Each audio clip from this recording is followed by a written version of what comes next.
Segunda parte del podcast Motor y al aire, dedicada al mejor caza de la Segunda Guerra Mundial. Claro, pero curiosamente el MK-108, claro, fue un armamento sobre todo diseñado para derribar bombarderos. Según los cálculos de la Luftwaffe, para tumbar un bombardero americano, un cuatrimotor, se necesitaba del orden de unos 20 proyectiles de 20 milímetros y solamente 3 de 30 milímetros del MK-108. Cambio, claro, la cadencia de disparo y, digamos, el alcance de estas armas eran inferior a la de las ametralladoras, es decir, en combate contra caza no eran tan eficaces.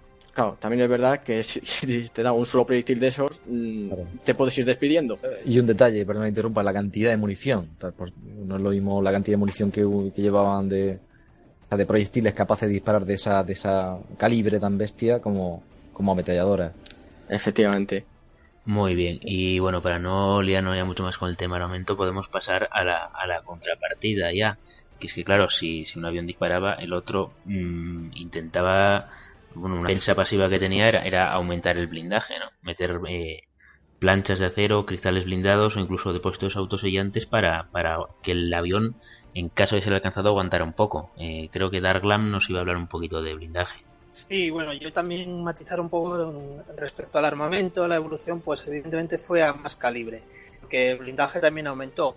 Hay otro aspecto en el armamento que es una métrica también en la que incluye el peso del arma. Es una métrica que también hay que considerar. Por ejemplo, no todos los cañones se podían montar en el morro de los aviones, que es una gran ventaja en cuanto a convergencia y facilidad de tiro. Entonces, los cañones 20 milímetros alemanes y también los rusos eran bastante armas dentro de lo que es el cañón bastante ligero y que podías montar con facilidad en el morro. Y otra cosa es que nosotros acostumbrados a volar los simuladores, las armas funcionaban siempre. En la realidad, por ejemplo, el cañón hispano, que tenía una energía cinética bestial, la del proyectil, pues fallaba mogollón. Fallaba mucho.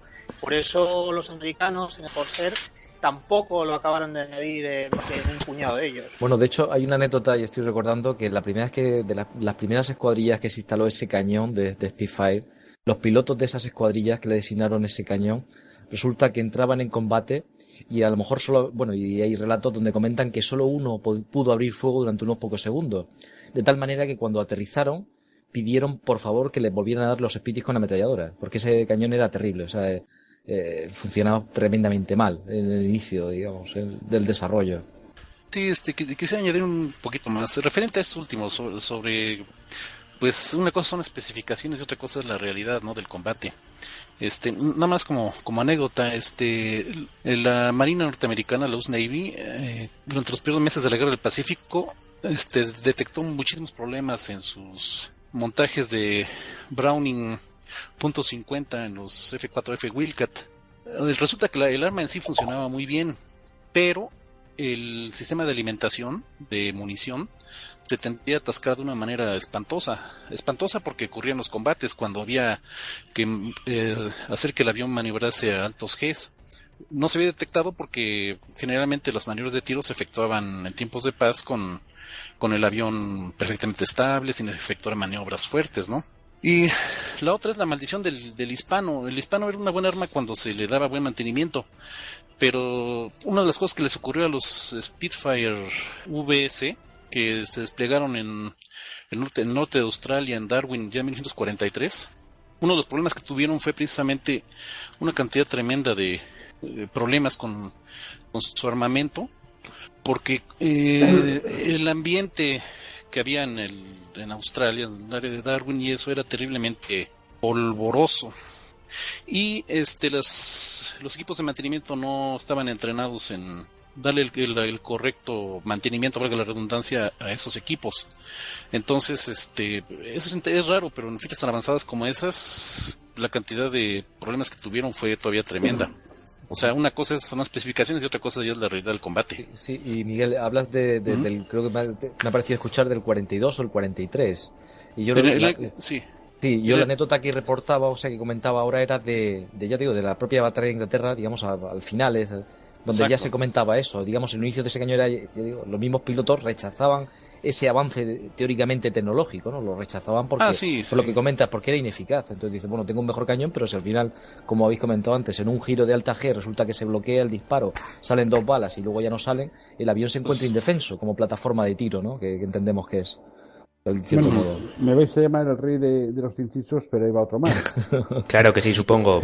A ver, Están muy el, comedidos, he- supongo, te lo sí, digo. el hecho de montar los MG-151 o los MK-108 en el morro del 109 se debía a la disposición de los cilindros del motor. ¿Vale? Estaban en nube invertida y dejaban un hueco donde ahí sí podía instalarse los cañones. Otros problemas que no tenía el 109 y que sí tenía el cañón hispano y que tampoco tenían los rusos era la congelación. sí. ¿Vale? El cañón 151 o 108 estaba protegido por el calor del motor, sin embargo los cañones en las alas tenían tendencia a esa congelación. Hubo un escuadrón completo de Corsairs del modelo C que salió a volar, a entrar en combate con los japoneses para probar estos nuevos cañones y tuvieron dos errores. Primero, las vainas no entraban adecuadamente en las recámaras porque la inclinación de los cañones eran muy sensibles, era una horizontalidad perfecta que tenía que tener. Y segundo, aunque hubiesen estado perfectamente estabilizados, se habían congelado. Tuvieron que recurrir a combates a baja cota. Ese era otro de los problemas que tenía las armas instaladas en las alas. Y luego, con respecto a la fiabilidad, es curioso que ahora se ha mencionado la fiabilidad del Speed, que no era ninguna maravilla, de los hispanos. Sin embargo, el MK-108 tenía un ratio de fiabilidad mucho mayor que la del hispano, y todo el mundo se mete con la fiabilidad del 108. Es curioso cómo se barre siempre hacia un lado o hacia el otro.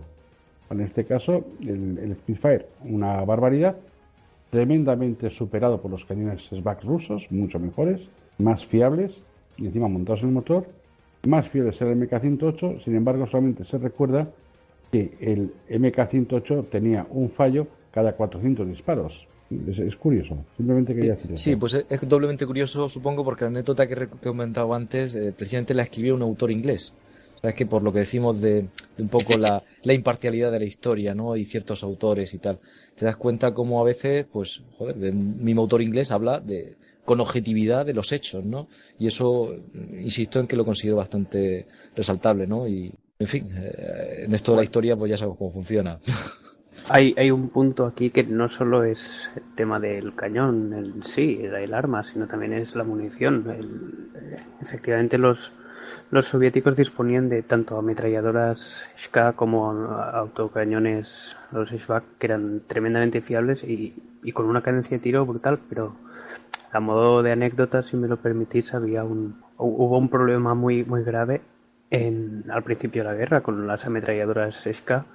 Y no era la propia ametralladora en sí, sino eran las balas, era la munición.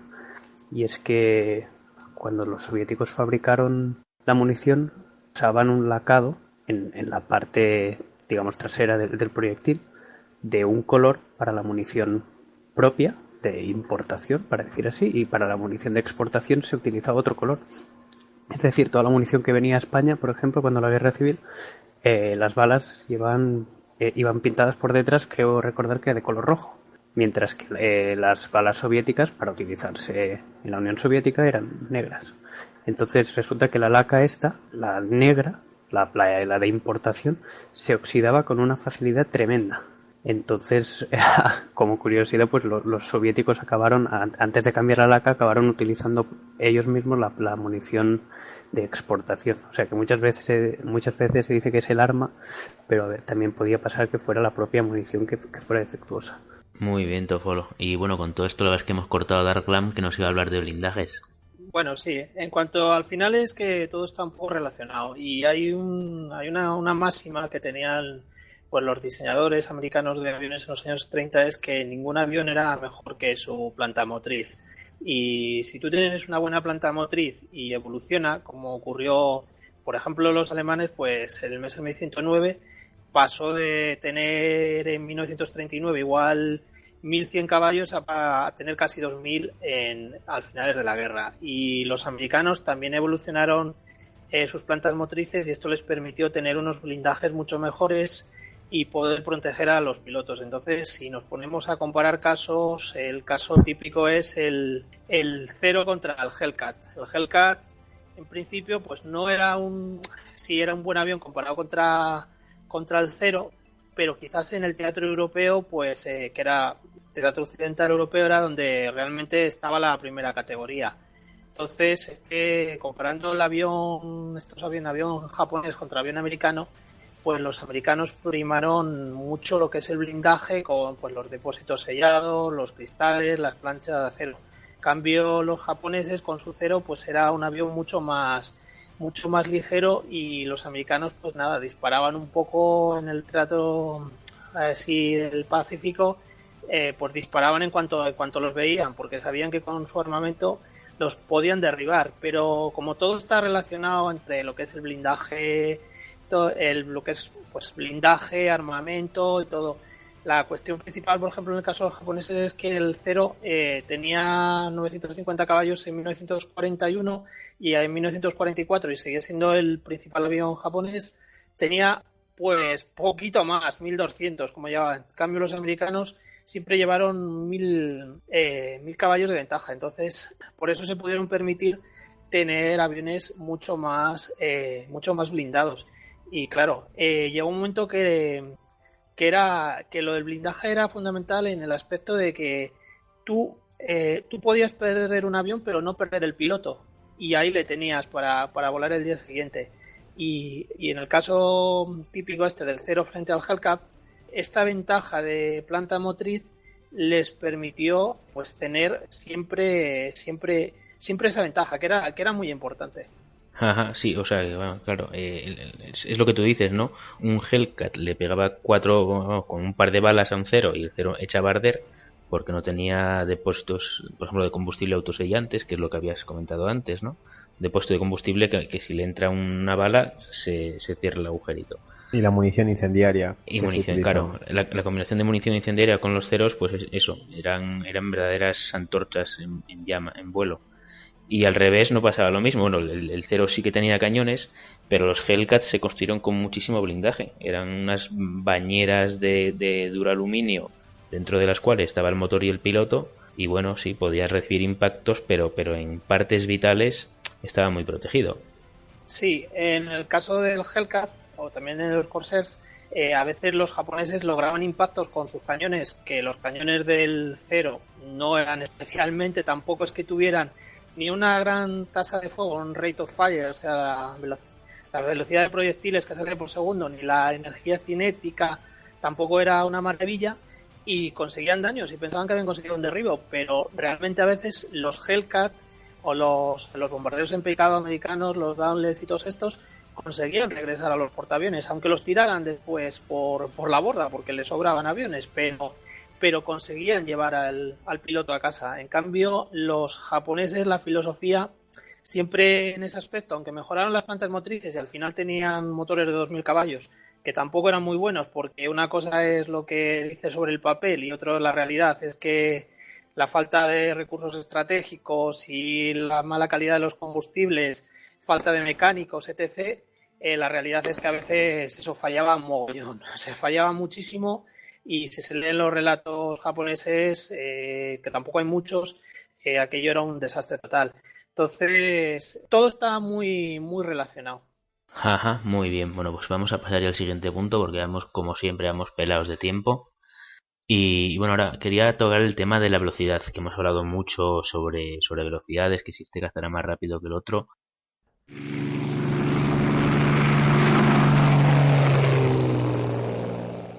Lo importante en los aviones es que sean veloces.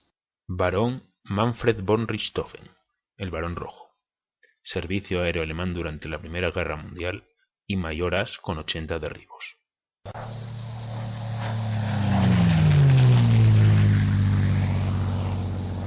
Se habla muchas veces sobre velocidades de los cazas y de hecho tú ves documentales, pues eso, en History Channel o en estos tal, y te hablen del caza que te hablen, una de las frases más recurrentes que oyes es: y fue el caza más rápido de la Segunda Guerra Mundial, ¿no? Te digan el que te diga. Claro, porque en un momento dado puede ser un caza el más rápido, en otro momento dado puede ser otro, pero bueno, hubo un incremento de las potencias, como tú muy bien decías, de los motores, lo que fue dando lugar a cazas más rápidos. De todas formas, yo quería explicar un poquito cuáles las diferencias entre las velocidades máximas de los cazas. Una cosa es la velocidad máxima que te da un caza volando a nivel del mar, y otra cosa es la que te da en una determinada altura. Según sube el caza de altitud, bueno, pues el aire se hace menos denso, el motor rinde menos, entonces lo que por un lado ayuda al caza, hay menos resistencia, también le quita potencia. Entonces cada avión tenía una altitud a la que lograba su velocidad máxima de crucero, una velocidad máxima que podía sostener, que para cada tipo de avión era distinta a esta altura. Y por otro lado hay otra velocidad máxima, que es la velocidad máxima nunca excedida, ¿no? La que los manuales viene como never exceed speed, que es la velocidad a la que no podían pasar. Cuando un avión pica, va ganando, o sea, cuando va hacia el suelo va ganando velocidad rápidamente, y llega a un punto que o recupera, o si se pasa de una determinada velocidad, el avión empieza a temblar y corre peligro de romperse, porque recordemos que los aviones de la Segunda Guerra Mundial pues no estaban hechos para velocidades ni siquiera, vamos, ni cercanas a la subsónica, ni nada por el estilo. Había aviones que a 500 o 600 kilómetros por hora se podían llegar a romper. Entonces había velocidades a las que un caza no podía llegar.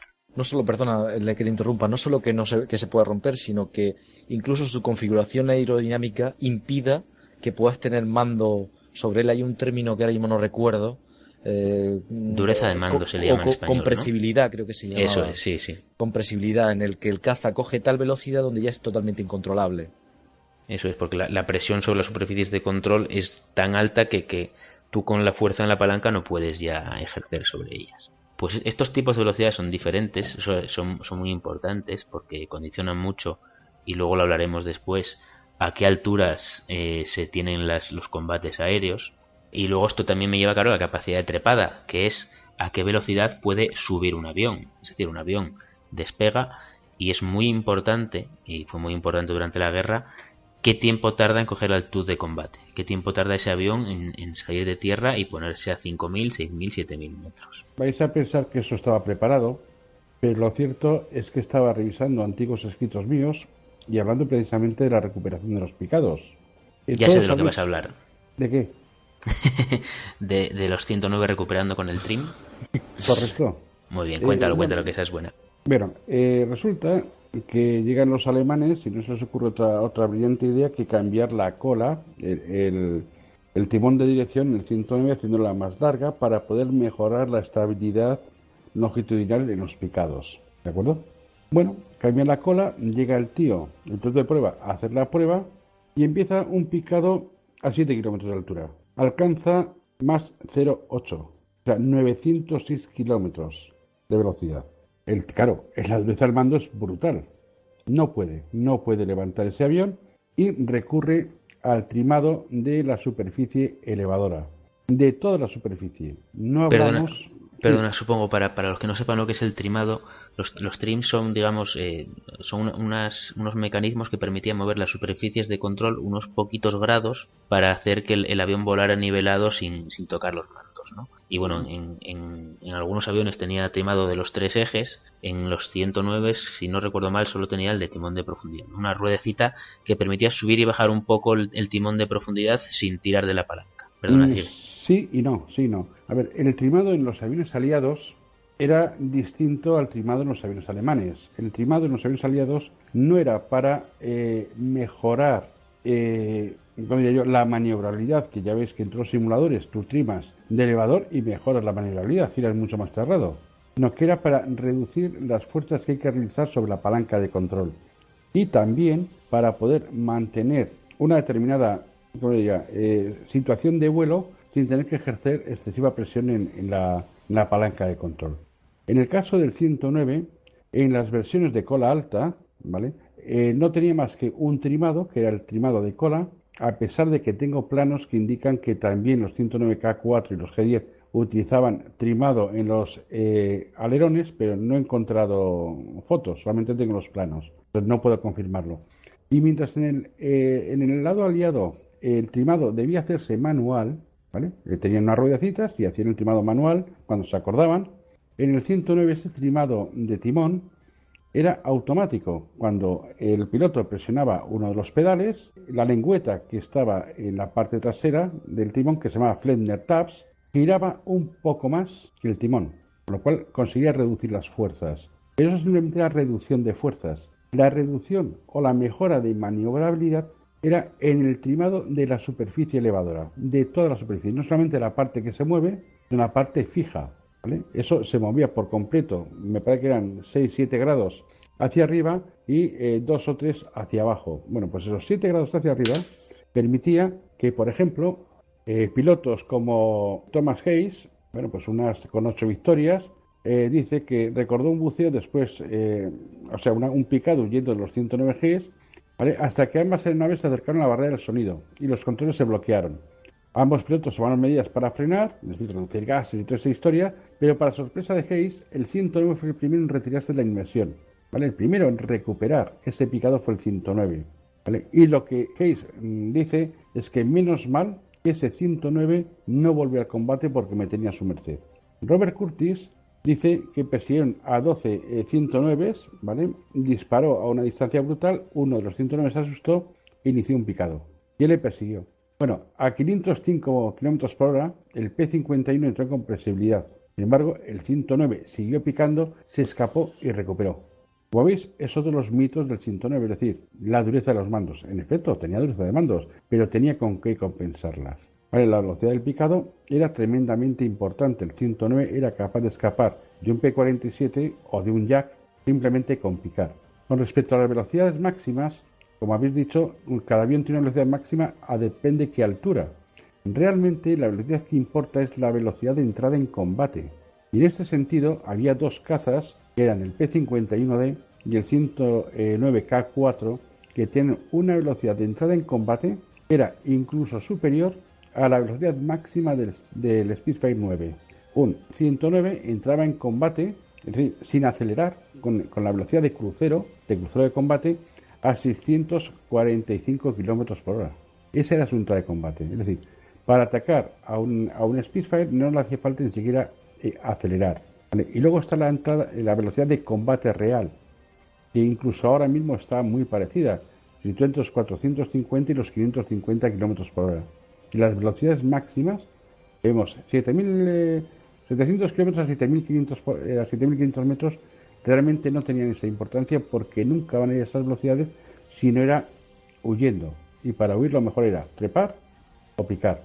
Muy bien, supo. Tengo ahora que hacer otra pequeña interrupción para despedir a otro compañero, que veo que estamos aquí cayendo, que parecemos B-17 sobre Alemania. Ruso se tiene que ir ya porque es muy tarde, mañana tiene viaje. O 111 sobre Londres, ¿eh? También. Ruso, muchas gracias por haber estado aquí. A vosotros, un placer. lamentablemente tengo que ponerme en carretera y necesito dormir un poquito. Si no, ya os aseguro que cualquier otro día no me hubiera importado para nada quedarme con vosotros el tiempo que hiciera falta. Pues otro día más. Un placer. Venga, un placer compartir el tiempo con vosotros y ha sido algo que habrá que repetir. Hasta luego, Ruso. Nos vemos. Muy bien, pues aprovechando la salida de Ruso, hacemos una pequeña pausita.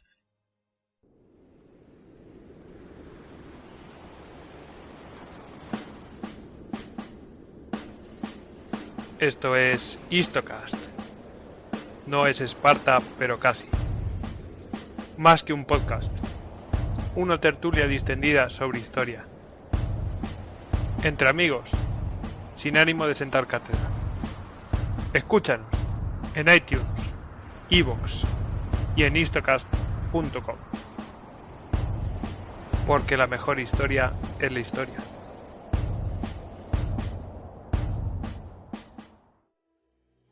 Lo de picar delante de un P-47, un picado prolongado, tampoco era muy buena idea, ¿eh? Pero una táctica alemana que ya os explicaré contra los rusos y contra los P-47 y P-51 era la siguiente. Contra los rusos era un poco distinta, ¿eh? Pero si tú aceleras mucho más que un P-47 y el 109 aceleraba de largo mucho más que un P-47, el inicio de la picada es más rápido en el 109. Bien, imagínate que iniciamos el picado, lo iniciamos a 400 o a 500 por hora, aceleramos en muy poco, y recordemos que hay una sobrepotencia, a todo esto que es el MV50. Picamos y alcanzamos una velocidad de 600 por hora, ¿de acuerdo? Los 2, 3, 4 segundos que hemos tenido de ventaja sobre el P-47 antes de que las fuerzas de la gravedad le ayuden con su peso a cogernos en velocidad, le permitía al 109 iniciar un zoom. Desciendo 400, 500 metros, 1 kilómetro, usando mi mayor aceleración y un mayor posibilidad de coger velocidad antes, para cuando el P-47 quiera recuperar la distancia, yo tiraré para arriba. Si esa velocidad es superior a los 700 por hora, el 109 sabemos que la va a recuperar. Sabemos que va a usar el trimado de elevador y va a tirar para arriba. No está tan claro que lo pueda hacer un P-47. No era precisamente un hacha el P-47 en pegar zooms a alta velocidad, Bueno, la capacidad de energía que podía retener después de un picado prolongado era muy, muy grande. Lo que hacían también muchos los pilotos alemanes contra el P-47 y el P-51 era hacerles spiral climbs ahí mortales. Lo que pasa es que una cosa es decirlo sobre el papel y otra estar allí y no tener miedo y lanzarte y oye, me voy para base a toda pastilla, o la experiencia que tuviera el piloto. Por ejemplo, hay pilotos muy buenos como Gunter Rall, que había derribado 2 P-47 que al final le cazaron así. Bueno, pero le cazaron de otra manera. Quiero decir que Gunter Rall, cuando derriba 2 P-47, que era de la escuadrilla de Zenke, ¿vale? Los derriba. Pero es que a Gunter Rall le caen 4 P-47 desde altura. O sea, no le cae uno, no le cae Zenke y se pone a maniobrar con él. No. Le caen los 4, la jauría de lobos de Zenke, y le derriban, le revientan el dedo gordo. Pero en combate él se había cargado 2 P-47. Esa es la diferencia. Luego hay otra cosa muy, muy, muy importante que has comentado tú con respecto a la evasión por espiral. Que realmente no es una evasión, sino es un cambio de tornas. ¿Vale? Yo tengo 2 documentos que fueron una casualidad en la que estaba leyendo, no me acuerdo si era Kuprinsky, no me acuerdo, el piloto alemán no me acuerdo, en el que muestra, junto con su punto, cómo va a atacar a los B-17, ¿vale? Mira hacia atrás, iba con cañones subalares, mira hacia atrás y observa cómo le están entrando 4 P-47. El tío inicia una espiral clean hacia la derecha, es curioso porque lo hace hacia la derecha, y se va, ¿vale? Boom, lo deja. Y el tío, bueno, pues se va y al rato vuelve al combate, muy al rato. Y en mis manos cae, al año siguiente, a los 2 años, un relato de un piloto norteamericano, Gabrielski, ¿os suena, verdad? Creo que era Gabrielski. Sí, Francis Gabrielski. ¿Vale? Que relata el mismo combate.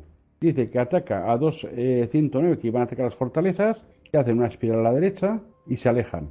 Ni el zoom del P-47 que venía de picada pudo cogerles en la trepada que hicieron en la espiral. Por lógica, además, el zoom que podía hacer luego de energía el P-47 siempre sería en recto, nunca sería girando. ¿Vale? Si esos documentos encuentro algún día, los publicaré. No, supongo, pero si es que también hay un libro que habla de eso y aparte relata esa misma maniobra, que es el de Hein Nocke, o no sé cómo se pronuncia esto, Hein Nocke, tal.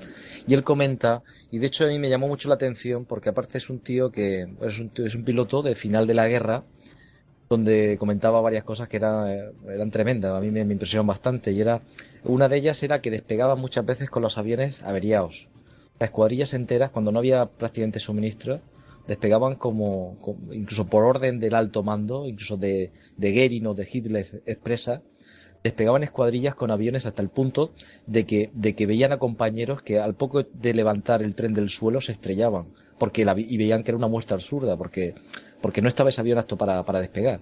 Pero bueno, yendo un poco más a eso, él comentaba relatos donde cuando digamos tenían localizadas el ataque principal de bombarderos con sus escoltas y demás, pues entonces empezaban, digamos, la ascensión, ¿no? Los pocos 109 que por aquella época quedaban en vuelo, y cuando entraban a las fortalezas, cosa que antes se ha comentado, al principio no me acuerdo si era ruso, que había comentado de pilotos de 17 disparando contra P-51. Bueno, al final de la guerra, no sé el principio, pero al final de la guerra, ellos ya tenían, cuando los 109 querían evitar que les dispararan los artilleros, se metían en medio de la formación, y muchas veces los artilleros, para no dañar a otro bomber o a algún caza amigo, o incluso los 109 para quitarse a los cazas que les seguían, no les perseguían dentro de la formación de B-17.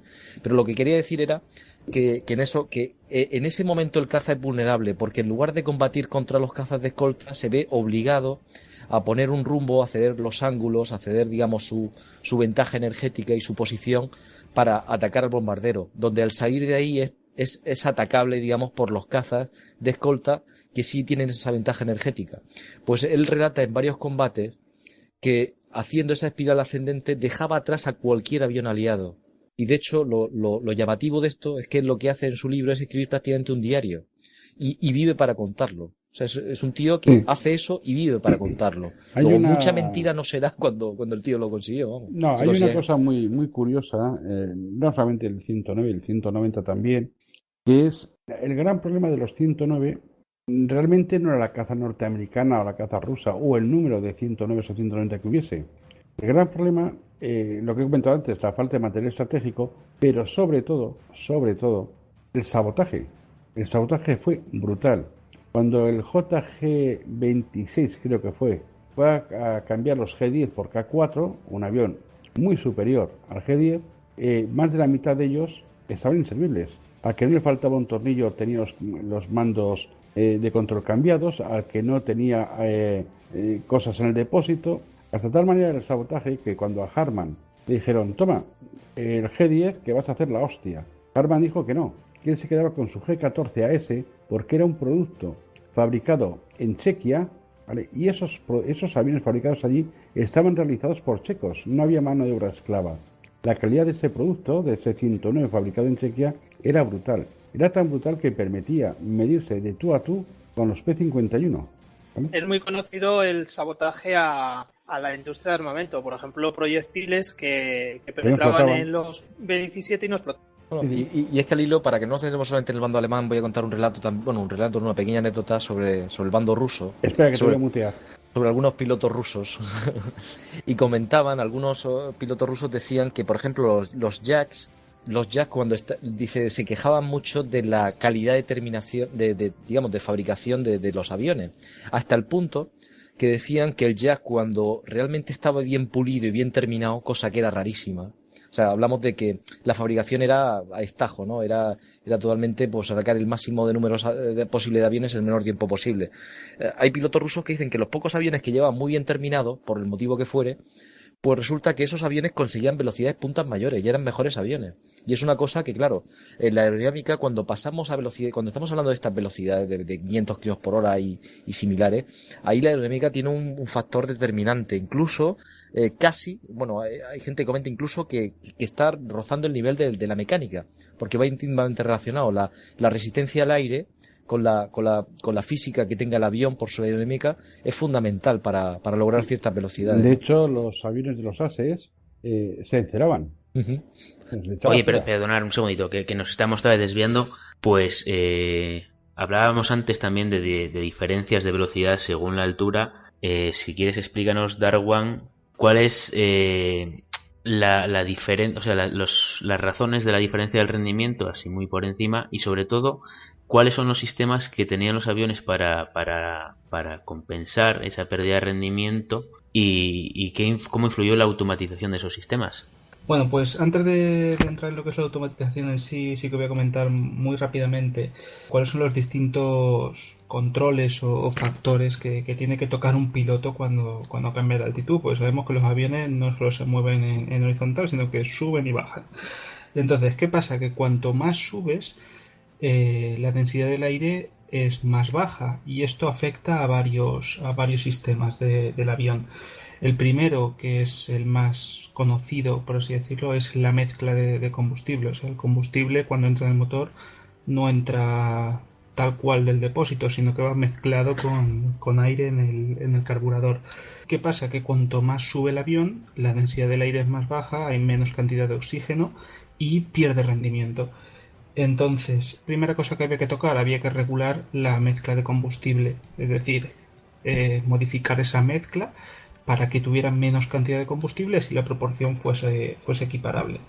Segundo problema, muy relacionado con este mismo, al haber menos cantidad de aire, menos densidad, el motor tiene menos aire para quemar. ¿Qué es lo que se le hace? Se le añade al motor, sobre todo a los motores lineales, aunque hay algunas excepciones, un sobrecompresor, un compresor de aire que hace que le entre más cantidad de aire al motor. Otra palanquita que hay que tocar cuando subes mucho. Más cosas. El paso de la hélice. El paso de la hélice, para hacer un poco el símil, podríamos decir que es un poco pues como las marchas de un coche, en relación potencia-velocidad. Es decir, si tienes un paso de hélice muy corto, tienes mucha potencia, sobre todo se utiliza al principio pues para despegar y cuando te pones a trepar tienes que tener un paso de hélice que te permita tener suficiente potencia para subir, y una vez ya estás nivelado pues le bajas el paso de hélice para que tengas menos resistencia al aire. Una cosita de agua, el paso de hélice, para que no lo sepan, es el ángulo que forman las palas de la hélice con el avión. Es decir, si la hélice está más plana mirando hacia el piloto o está más perpendicular al eje del avión. De forma que si está muy perpendicular, empuja más aire, pero el motor le cuesta más.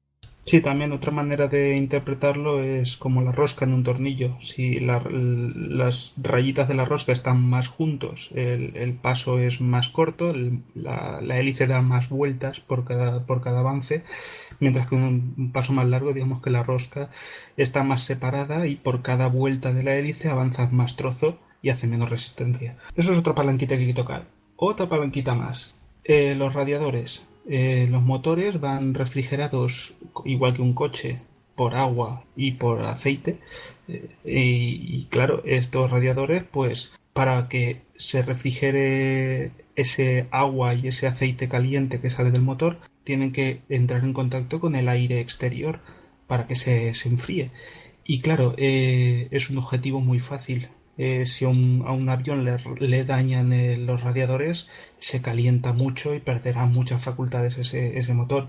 Entonces tenían una especie de compuertas, de flaps que se le llaman, los armor flaps, que cubrían o destapaban más o menos medida esos radiadores. Otra palanquita más a tocar.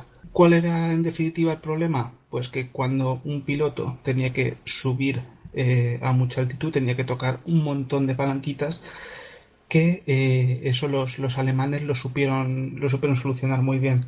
Llegó la empresa BMW, tan famosa hoy en día por sus coches, y se sacó un aparatito de la manga, que es el Kommandograt, que curiosamente al principio todo el mundo pues le tenía mucho reparo, no era muy atractivo, porque no se fiaban del todo de él. De hecho tengo una anécdota del famoso ingeniero de Focke-Wulf, que ya lo hemos mencionado antes también, que es Kurt Tank, que fue el primer piloto que probó el Kommandograt en el Focke-Wulf 190 V5, en un prototipo, cuando estaba desarrollándose en el año 36.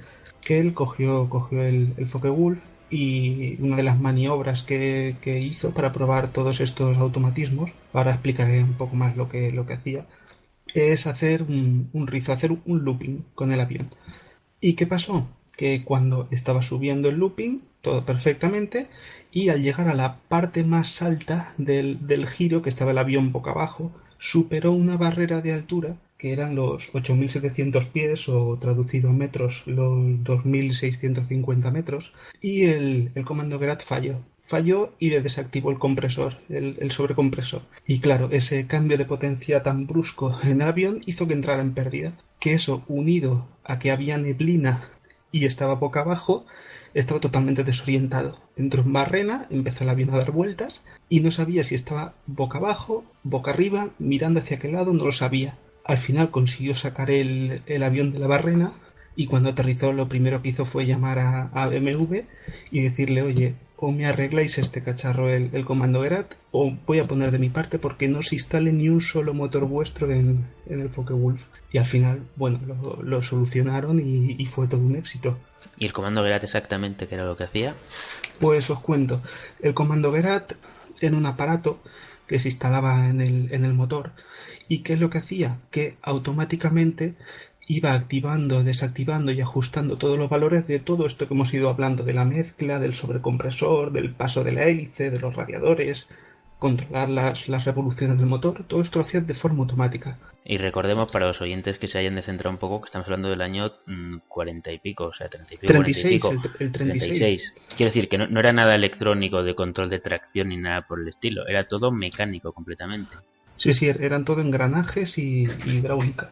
Y esto, claro, esto fue una maravilla de la ingeniería en esta época y le dio una gran ventaja a los aviones alemanes porque, claro, mientras que un piloto aliado tenía que estar manualmente ajustando todos estos controles que hemos dicho, el comando Gerad lo hacía automáticamente.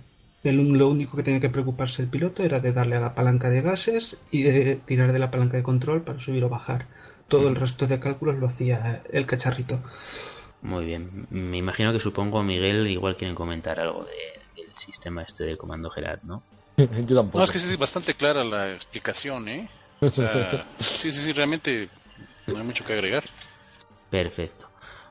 Lo que sí es señalar que es de esas cosas que hasta hace poco tiempo no se mencionaban, o sea, digamos que yo lo empecé a oír en un foro apenas hace unos 4 o 5 años y antes de eso no, ni en la literatura supuestamente especializada no se mencionaba. Estaba Sí, haciendo un comentario, pero me he dado cuenta que tenía el muteado el micrófono. Impresionante. A ver. Sí, comentaba un piloto que voló en ambos bandos, ¿vale? Piloto checoslovaco, decía: el Yak 3 tenía un rendimiento de vuelo maravilloso y una maniobrabilidad excelente, pero fue inventado para el vuelo en tiempo de paz y para las acrobacias aéreas. Por otra parte, mi servicio era mucho más fácil de volar, sobre todo en el combate aéreo. Eso lo dice todo. Pero con respecto al comando Gerad, las posiciones estaban predefinidas y no solamente era exclusivo del 190. De hecho, el propio comando Gerad del 190 sufrió una evolución. En un principio tenía potencia de arranque y emergencia, potencia de combate y trepada, potencia máxima de crucero y la potencia normal de crucero. ¿Vale? Y eso estaba predefinido en el mando de gases.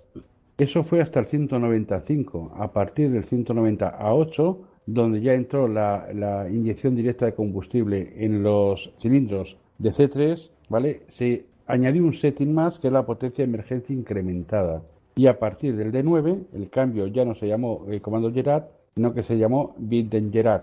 Y lo que tenía era la adición del MW50 y de un setting adicional más, que era la potencia de emergencia especial. Pero todo esto viene del 109. El primer comando Gerad realmente, que es control, una unidad de control, parte del 109, que en un principio lo único que controlaba eran los settings que ha comentado nuestro compañero, pero no el pitch, no el paso de hélice, y tampoco hacía el paso manual, y fue evolucionando. ¿Vale? Luego ya nos encontramos que la versión E3, la segunda versión del E3 y hasta el E9, el pitch ya era automático, sin embargo los radiadores seguían siendo manuales. Esta tontería del pitch automático le daba mucha ventaja a la hora de combatir contra los Spitfire y contra los Hurricane, ¿vale? No se preocupaba más que de meter acelerador, nada más, ¿vale? A partir del F, de los modelos F, el pitch ya fue automático, los radios automáticos, ya contaban con mandos de bloqueo en el acelerador y con palancas de corte de inyección. La parte del mando de bloqueo de acelerador es curioso porque servía para mantener la presión de admisión en un estado fijo. Es decir, yo quiero ir a 1,2 atras de presión de admisión, bloqueo el paso el mando de gases y de esta manera nunca, ni por accidente ni por lo que sea, voy a bajar de esa presión de admisión. Eso era importante para los vuelos de crucero, ¿vale? También hay que decir una cosa importantísima. El 109 tenía unos settings que eran mucho más sensibles, mientras que digamos que el recorrido de la palanca a las 4 o 6 posiciones que tenía el comando Gerad del 190 eran esos 6 movimientos, el 101 que permitiera movimientos más cortos. Era, por decirlo así, no sé cómo... Más fino. Sí, era mucho más fino, ¿vale? Permitía sacar mucho más poder de combate. Y otra cosa muy importante, esa misma palanca de gases también centraba el ajuste del sobrecompresor. Tenemos que tener en cuenta que tanto en el D9 como en el 190 series A, bueno, los que llevan el motor 801, el 1801, tenían compresor de una etapa y de 2 velocidades, ¿vale? Y tenía una curva de pérdida de potencia importante entre el salto de la primera velocidad y la segunda. El 109 llevaba un compresor de una sola etapa, pero de velocidad variable. No tenía en todo el recorrido de altura pérdida de potencia por cambio de etapa, por cambio de velocidad en este caso. Y eso se traduce en rendimiento. Rendimiento. Se traduce que el D9 cuando se enfrenta con el P51 tiene una pérdida de potencia. Cuando hablamos de pérdida de potencia hablamos de pérdida de potencia, de 100 kilómetros por hora. O sea, no hablamos de tonterías. Y no en 100 metros lineales, hablamos en 400, 500 metros de altura, donde ese avión rinde muy poco. ¿Vale? Rinde mucho menos que el avión enemigo.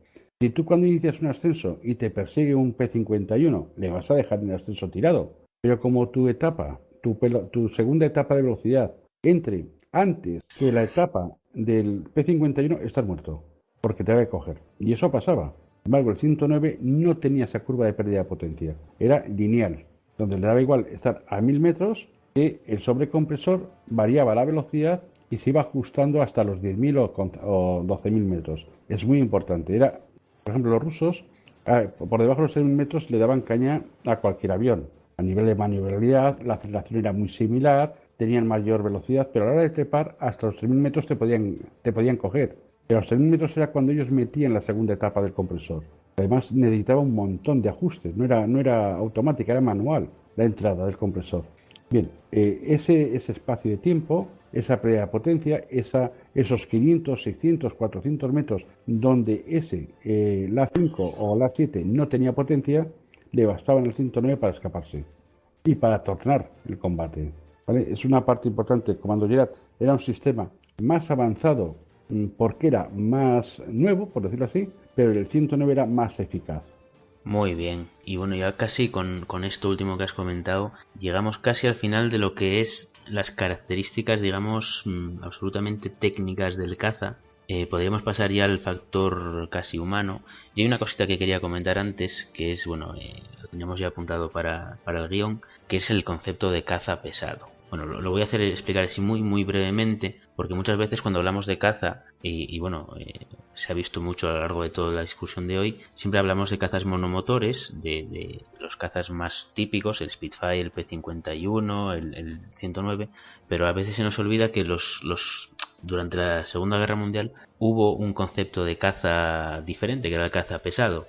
El caza pesado, bueno, me refiero sobre todo a los cazas bimotores, no solamente por peso del avión. Bueno, el concepto de caza pesado es muy fácil. Es un caza que estaba ideado para acompañar a los aviones de bombardeo hasta dentro del territorio enemigo. Nace especialmente durante la Guerra Civil Española. O sea, bueno, es un concepto que se empieza a desarrollar.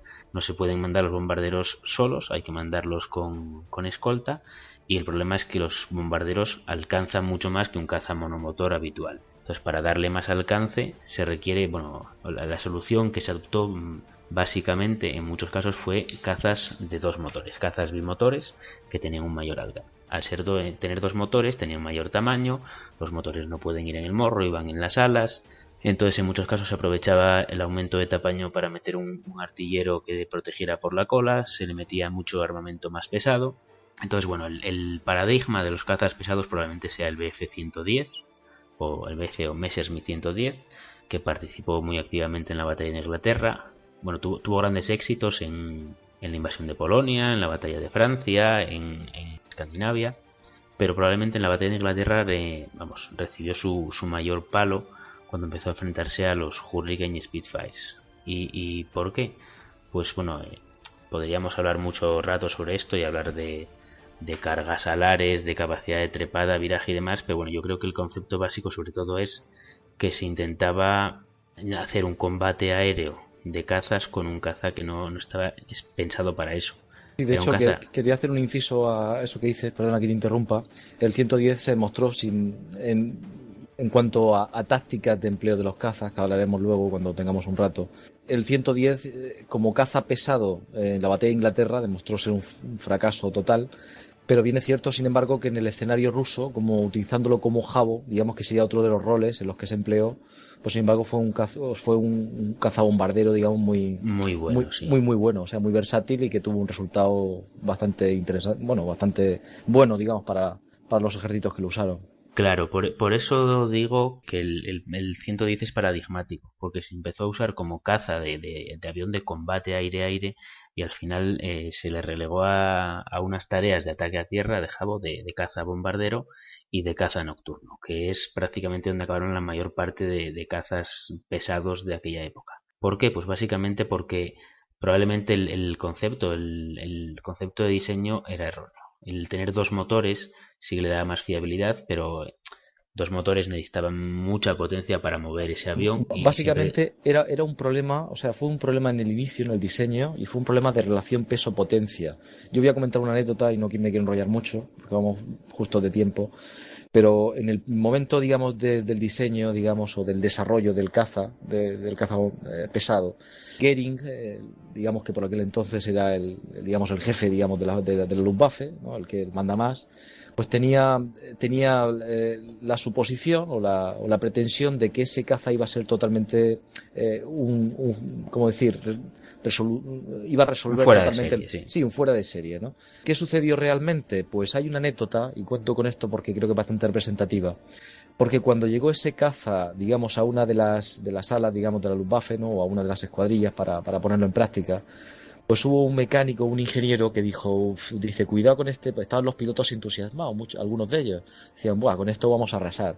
Y resulta que ese ingeniero dijo, cuidado con este avión, que la relación peso-potencia es peligrosa, digamos, en cuanto a caza, ¿no?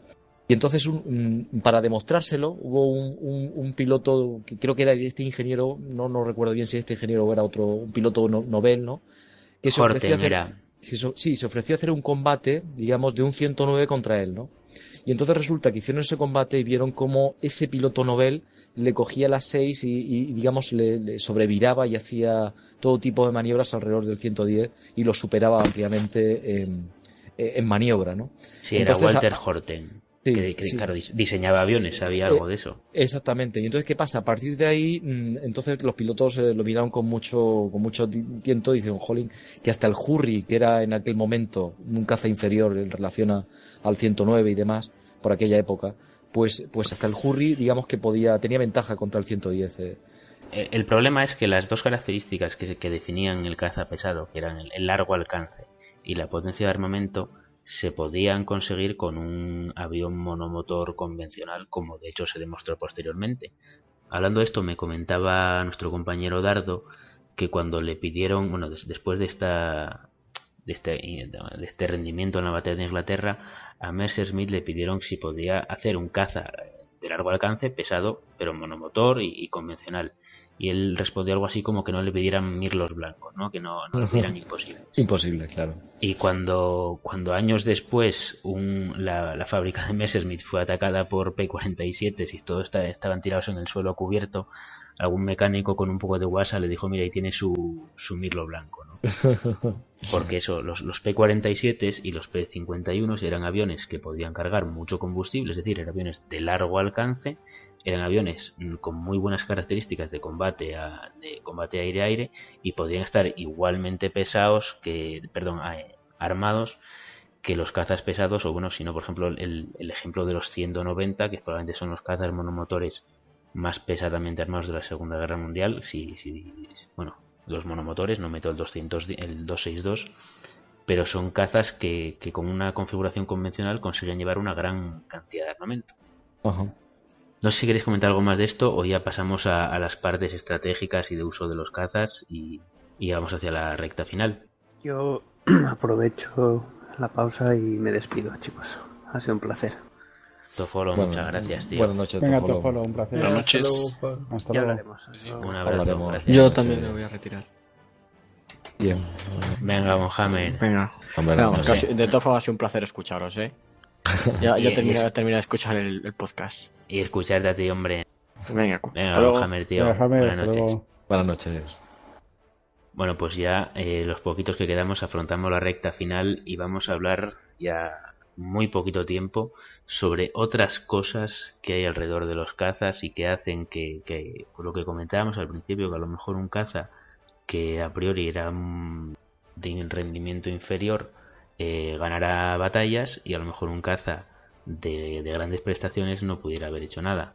Bueno, si os parece, yo las nombro así por encima un poquito, ¿vale? Nombro todas estas cosas que tenemos aquí apuntadas y luego pues abrimos ya el debate sobre todo esto. Ok, adelante. Sí. Adelante. Bueno, pues lo que teníamos aquí apuntado en el guión del programa, una de las principales cuestiones era el rol desempeñado, las diferencias en el planteamiento estratégico. Es decir, el hecho de que un caza esté a la ofensiva, esté libre para buscar objetivos y atacarlos, o por ejemplo esté atado a los bombarderos, a misiones de escolta, y esté en una posición previamente defensiva.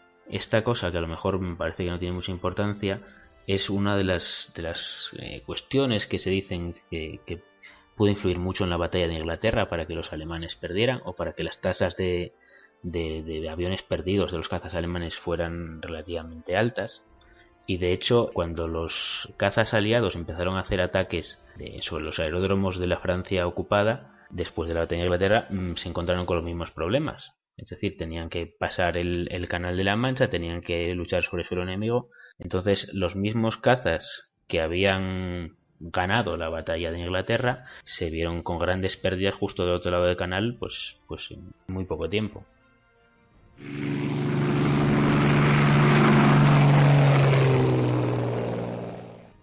Al principio, también los cazas de escolta americanos cometieron errores tácticos. En lugar de operar ofensivamente contra nuestros cazas, se limitaban a una escolta directa y cerrada.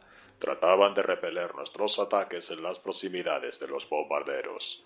Al hacerlo así, pasaron por las mismas experiencias negativas que sufrimos en Inglaterra y Malta. El piloto de caza que no es ofensivo en todo momento y lugar pierde la iniciativa de la acción. Los cazas americanos aprendieron y se adaptaron. Después de enero de 1944 se volvieron agresivos, libres de entablar cualquier combate en el sector de aproximación. Teniente General Adolf Galland. La agresividad era fundamental en el combate aéreo, y si alguna vez pillabas a un piloto de caza con un ánimo defensivo, ya lo tenías muriendo el polvo incluso antes de empezar los disparos. Capitán David McCampbell, mayor as de la US Navy, con 34 derribos durante la Segunda Guerra Mundial.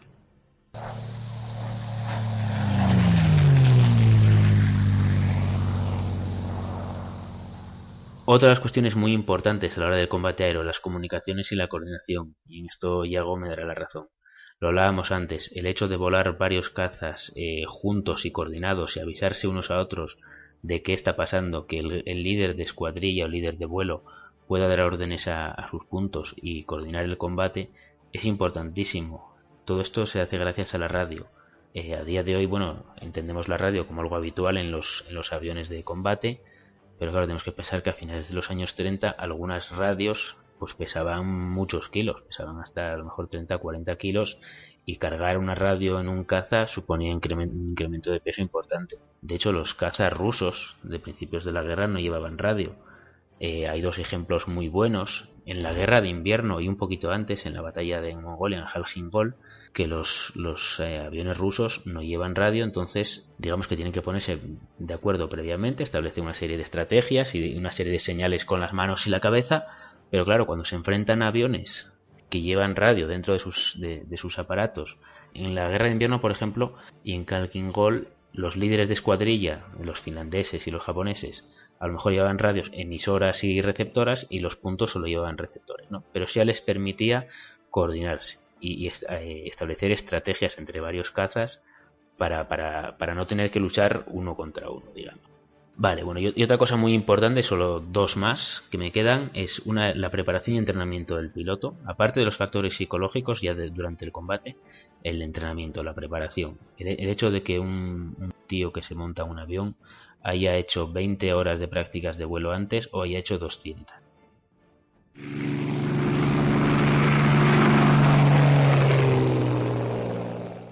Para poder tener la destreza necesitas un buen entrenamiento. Erich Bobby Hartmann. El éxito solo brota de una perseverancia constante. Perseverancia sin descanso. Barón Manfred von Richthofen, el Barón Rojo.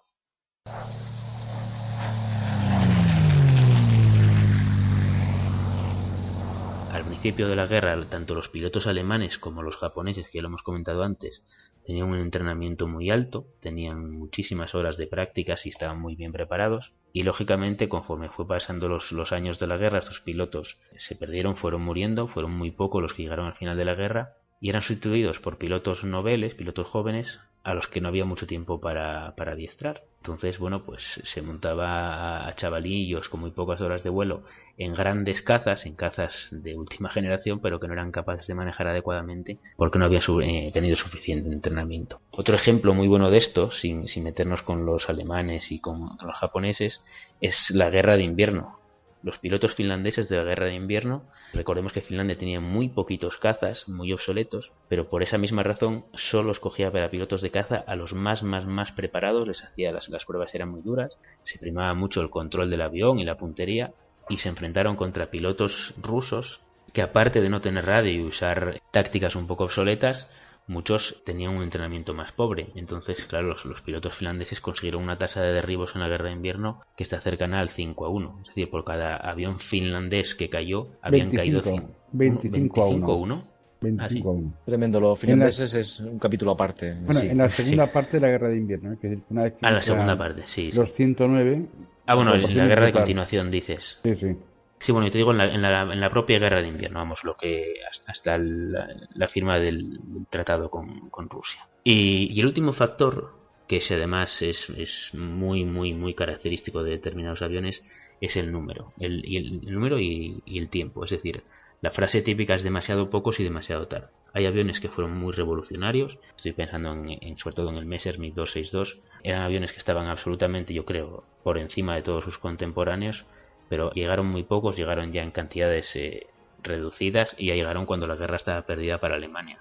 Y bueno, ahora que he presentado todos estos factores, ahora sí queréis explayaros sobre todo. Yo quería empezar voy a empezar yo, que hablo poco, con dos anécdotas con respecto al tema de planteamientos estratégicos, aunque yo llamo bien tácticos.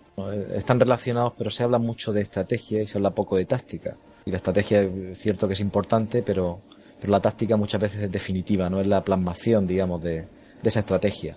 Entonces, con respecto al concepto de caza y al concepto, ¿cómo decir?, de entender cuál es el mejor y tal, yo creo que todo esto considero a veces, ¿cómo decir?, irreal, en comparar un caza con otro de una manera única.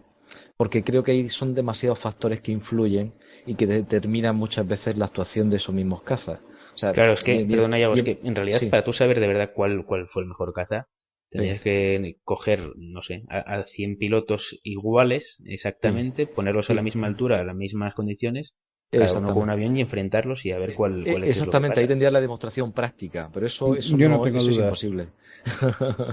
Bueno, yo iba a comentar una cosa en lo que se refiere a lo que yo considero, bueno, a lo que tanta gente consideramos como la importancia de un planteamiento táctico, ¿no? Y entonces, pues, como ejemplo, voy a poner uno que cito de datos en base a datos históricos y a documentación.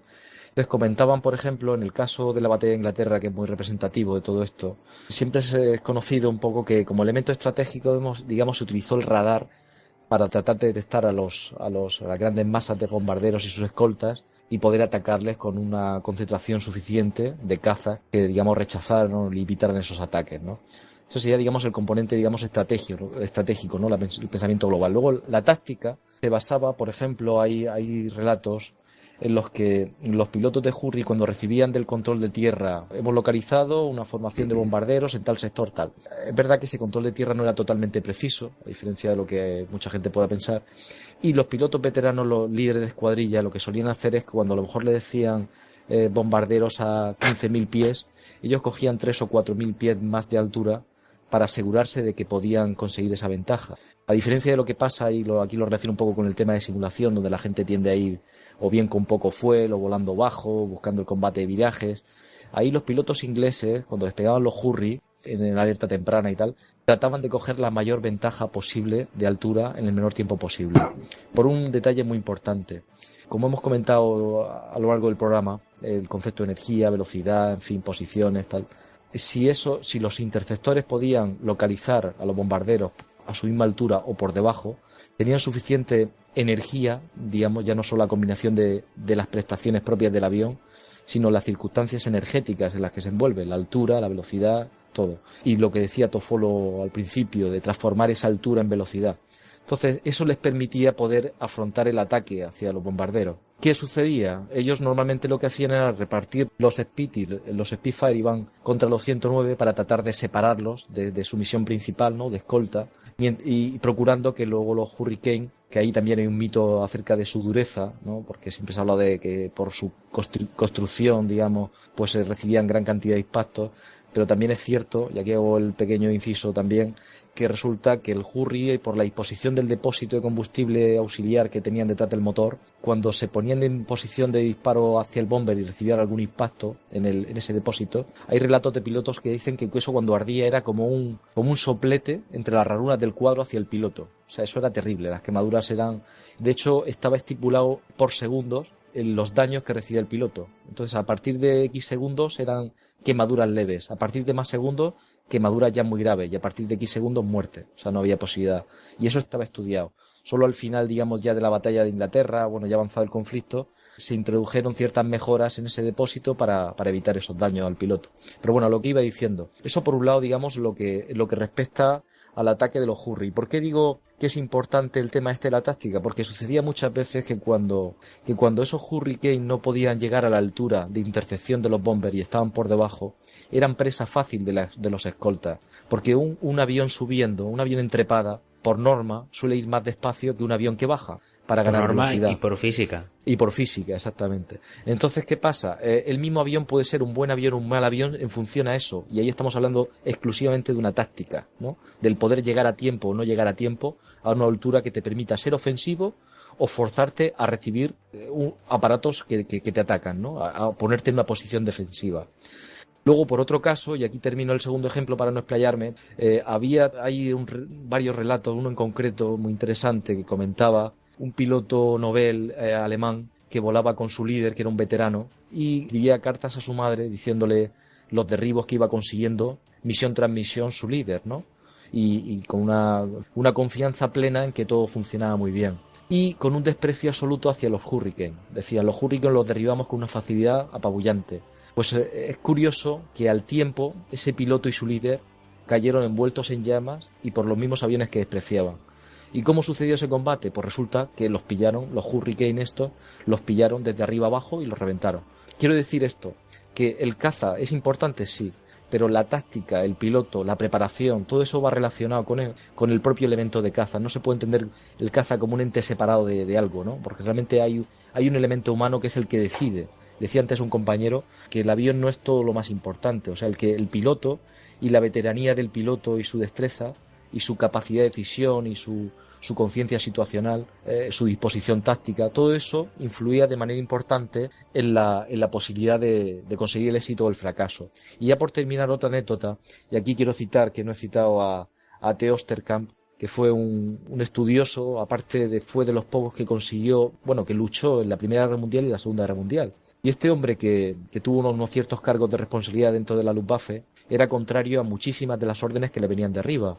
Una de las órdenes, y aquí hablando del 109 como tanto hemos hablado esta noche, por lo que decimos era un muy buen avión, pero él era contrario a una de las tácticas que se emplearon, porque no hay que olvidar el factor de improvisación, de experimentación que había en todo esto. Creo que fue Goering o alguno de los mandamases que ordenó que un importante número de 109 cogieran bombas y bombardearan Dover. Ante esa decisión, Theo Osterkamp se negó de forma tajante porque pensaba que eso era una pérdida inútil de material humano, ¿no? De pilotos experimentados, de aviones y tal, cosa que luego se demostró fue cierta. O sea, ese ataque se produjo y evidentemente cuando ese avión se le sacó de su rol natural como caza, digamos, de combate, ¿no? Aire-aire, y se le hizo entrar con cazador a una misión para la que no estaba diseñado, pues se demostró el fracaso. Entonces estamos hablando de un caza que es eficaz para unas cosas, podríamos decir que es muy buen caza para algunas cosas, pero sin embargo para otras cosas puedes cargártelo. Pero ese avión,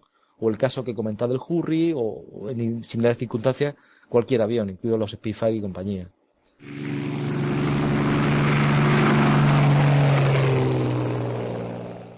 Ametrallar trenes y convoys estaba bien. Bombardear un puente de vez en cuando era necesario, pero era el combate aéreo lo que queríamos. Los bombarderos lanzan bombas, los pilotos de caza cazan. Sencillamente, así es como debe ser. Robin Olds, piloto de la US Air Force, con un total de 16 victorias aéreas entre la Segunda Guerra Mundial y la Guerra de Vietnam.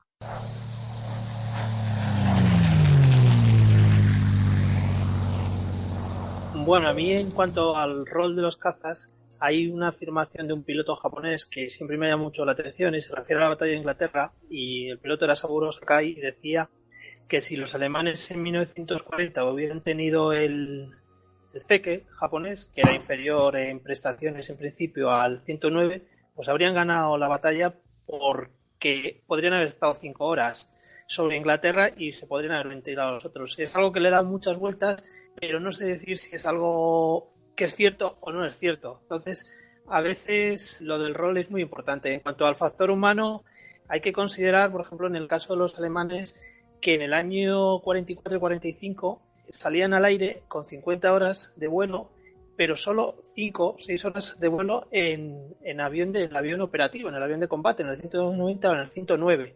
Y aún así conseguían derribos. Entonces, contra unas dificultades numéricas de 6-1 o 10-1, que te indica que tenían buenas máquinas. Y considerar también que muchos de estos jóvenes subieron allá arriba sin haber conducido un coche. Que llevaban un avión de 2.000 caballos a hélice, pero igual no habían conducido un coche. Bueno, en ese sentido yo tengo una anécdota. Hablé con un piloto alemán con 5 derribos que entró a finales del año 44. Entonces dice que le enseñaron a despegar, el manejo básico del avión, y que del aterrizar ya veríamos, ¿no? Porque no había confianza en que llegase. Si volvías ya verás cómo aterrizar, ¿no? Sí, eso, si vuelves ya veremos. Total, que va con su líder y ve como el líder, pues eso, hace las pasadas sobre los bombarderos o sobre el caza y se retira del combate. Y le dice, yo voy a hacer una pasada. Si fallo, disparas tú. Pero pase lo que pase, nos vamos los dos, ¿vale? Y el tío consiguió esos 5 derribos, simplemente picando, disparando y marchándose, porque no sabían hacer nada más. Y nada menos. Lo cual quiere decir que las técnicas que utilizaban eran eficientes. Sí, pero eran técnicas ya de inferioridad de combate, ¿no? Los norteamericanos no usaban la escolta clásica que usaban los alemanes en la batalla de Inglaterra, porque aprendieron al principio, se la estaban utilizando, pero fueron aprendiendo y lanzaron oleadas de cazas muy por delante de la formación, oleadas de caza a la derecha y la izquierda, muy a la derecha y muy a la izquierda, y oleadas de cazas ya más cercanos, ¿no? a la formación de 27. Para un avión alemán era muy complicado dirigirse con posibilidades a las formaciones de B-17. Bueno, de hecho hay pilotos de B-17 que nunca en su vida vieron un caza alemán. Sí, tengo también otra anécdota. El padre y el tío de un compañero mío de trabajo era piloto de B-17, el otro era piloto de P-51, y el del B-17 dice que las formaciones eran brutalmente largas y anchas de kilómetros, y él oía por la radio los gritos y que les atacaban y que no sé qué, y que a él nunca le atacaron, él nunca vio un avión alemán. Y el piloto de caza del P-51 dice que no tuvo oportunidad de disparar. O sea, los veía, iban a por ellos, pero eran tanto los americanos que siempre había alguien que disparaba antes que él y que derribaba al avión alemán. La superioridad era absoluta, ¿no? La superioridad numérica absoluta. Hombre, algo que también habla en favor de los aviones, como he dicho antes, el tema del pilotaje y tal. También hay que tener en cuenta que los pilotos alemanes combatían hasta la muerte. O sea, ellos no tenían ni relevos, ni volvían a una retaguardia que no existía para formar a nuevos pilotos, ni tenían posibilidades de todo eso. Entonces, al final, claro, cuando se analizan las estadísticas tan abrumadoras de derribos, ¿no? Tan amplias y tan bestias, y tan ¿no? discutidas. Sí, tan discutidas, sí. Bueno, luego se podría hablar, pero merecería un capítulo aparte también, el tema de valoración, de cómo se valoraban. Eran bastante exigentes los alemanes, ¿no? Bastante rigurosos y lo fueron cada vez más a lo largo de la guerra, ¿no? Por el tema del cómputo de derribos, ¿no? Si bien es cierto que en la batalla de Inglaterra sí era algo caótico eso, y era complicado, sencillamente porque algunos aviones eran derribados en el canal, no había forma de decir, bueno, y el reporte de varios pilotos viendo caer al mismo avión, pues creaba confusión, ¿no? O de varios pilotos dañando al mismo avión. Era muy complicado, pero tanto para los ingleses como para los alemanes. O sea, aquí los números no les cuadraban en ninguno. Hablaban de derribos, de números que era totalmente imposible. O sea, hubiesen supuesto la total anulación de una fuerza o de la otra. porque claro, 4 pilotos dañaban a un avión en distintos momentos del combate, que no hay que olvidarlo, que la conciencia situacional en un combate evolucionante a distintas alturas, pues el avión que se dañaba a 6.000 metros hacía una espiral descendente a 3.000, otro avión lo volvía a dañar, luego aterrizaba dañado y reportaban 3 o 4 el derribo u 8 ojos que habían visto el avión caer, ¿no? Entonces era tremendamente complicado en ese escenario el Sí, hay cómputo por ahí de algunas derribo. anécdotas de algunos combates aéreos, de encontrarse a lo mejor tres cazas de un bando y 4 de otro, lanzarse en combate, volver todos, aterrizar todos en tierra, y entre unos y otros habían reclamado el derribo de 9 Claro, enemigos. claro, pero eso cambió, eso por ejemplo en el escenario, digamos, continental, por llamarlo de alguna manera, era distinto, porque ahí sí se exigía, había un protocolo, en el caso alemán y en el ruso, había un protocolo muy rígido que incluía incluso el supuesto de encontrar el avión, los restos del avión, ¿no? Y computarlo, o reportar mínimo 2 pilotos que reporten el que han visto ese avión caer, y en caso de duda, bueno, incluso leyendo a Hartmann, hay veces en que incluso él algunos derribos no los computaba, porque veía que no tenía algún compañero que lo hubiese visto y el tío caía humeando, lo que fuera, dice, bueno, para mí que lo he derribado, porque humea negro, está en llamas y tal, pero como nadie lo ha visto y ha caído en zona enemiga, pues no puedo reportarlo. Pero ¿qué pasa? Si el frente avanzaba y encontraban los restos del avión, entonces sí se reportaba. Pero para eso sí eran más exigentes, y era más fácil hacerlo que durante la batalla de Inglaterra. Ahí fue tremendamente complicado. Y lo que ha comentado el compañero Darkland es un hecho, además añadido, que sufrieron tanto los ingleses como los americanos posteriormente, como los alemanes al principio, que cada piloto que se veía forzado a saltar en zona enemiga era un piloto que se perdía. Entonces eso, claro, afectaba de una manera dramática al potencial humano necesario, porque los aviones se podían fabricar con más o menos límite, pero un piloto veterano era insustituible. O sea, eso requería una cantidad de años y de esfuerzo y de trabajo y de conocimientos que eso no se podía conseguir de la noche al día. Miguel, no sé si quieres comentar algo más, o Darkland. Sí, yo quería comentar también en la cuestión estratégica y tal, a veces también influye el factor suerte a lo largo de la historia. Por ejemplo, los americanos tuvieron mucha suerte con el P-51. El modelo original de Mustang, el A-51, bueno, era bueno a baja altura, pero no era nada especial. Y un día por Inglaterra, un piloto de pruebas inglés se le ocurrió que había que ponerle un Merlin 61 al Mustang, a lo que es el airframe del Mustang.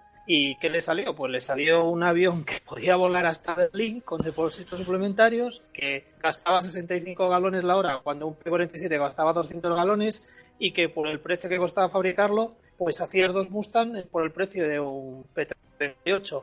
A ver, sí, hay varios detallitos ahí, por ejemplo, se ha hablado sobre lo que es la táctica, lo que es la ayuda la ventaja que significaba tener radio, ¿no? Y radar. Yo quería comentar así, rápidamente, igual que pasó con lo de las Browning .50 al principio de la guerra en el Pacífico. Los norteamericanos tenían radio en sus aviones, los de la Marina, por ejemplo, pero debemos recordar que era tecnología de tubos al vacío. Probablemente ya muchos que nos escuchen pues no los hayan llegado a conocer, ¿no? Los famosos bulbos. O sea, que eran aparatos muy proclives a los daños, a los malos funcionamientos, ¿no? Entonces era muy natural que aún estando equipado con radio, de repente el radio no funcionara, o funcionara solamente para recibir y no para emitir por algún fallo. Luego también estaba la cuestión del uso de frecuencias, que es lo que normalmente no vemos en las películas. O sea, cuando un solo participante, un solo aviador le hablaba a otro, no había problema, se usaba la misma frecuencia. Pero cuando dentro del mismo grupo 4 o 5 trataban de hablar al mismo tiempo, pues se hacía una cosa muy, muy difícil de controlar. Fueron situaciones que tuvieron que irse dominando sobre la marcha. Sobre el entrenamiento, es muy interesante. O sea, tanto alemanes como japoneses inician el conflicto con tripulaciones sumamente experimentadas, muchos de ellos veteranos de otros conflictos. En el caso alemán, por ejemplo, cantidad de gente que había peleado en la región Cóndor, ¿no?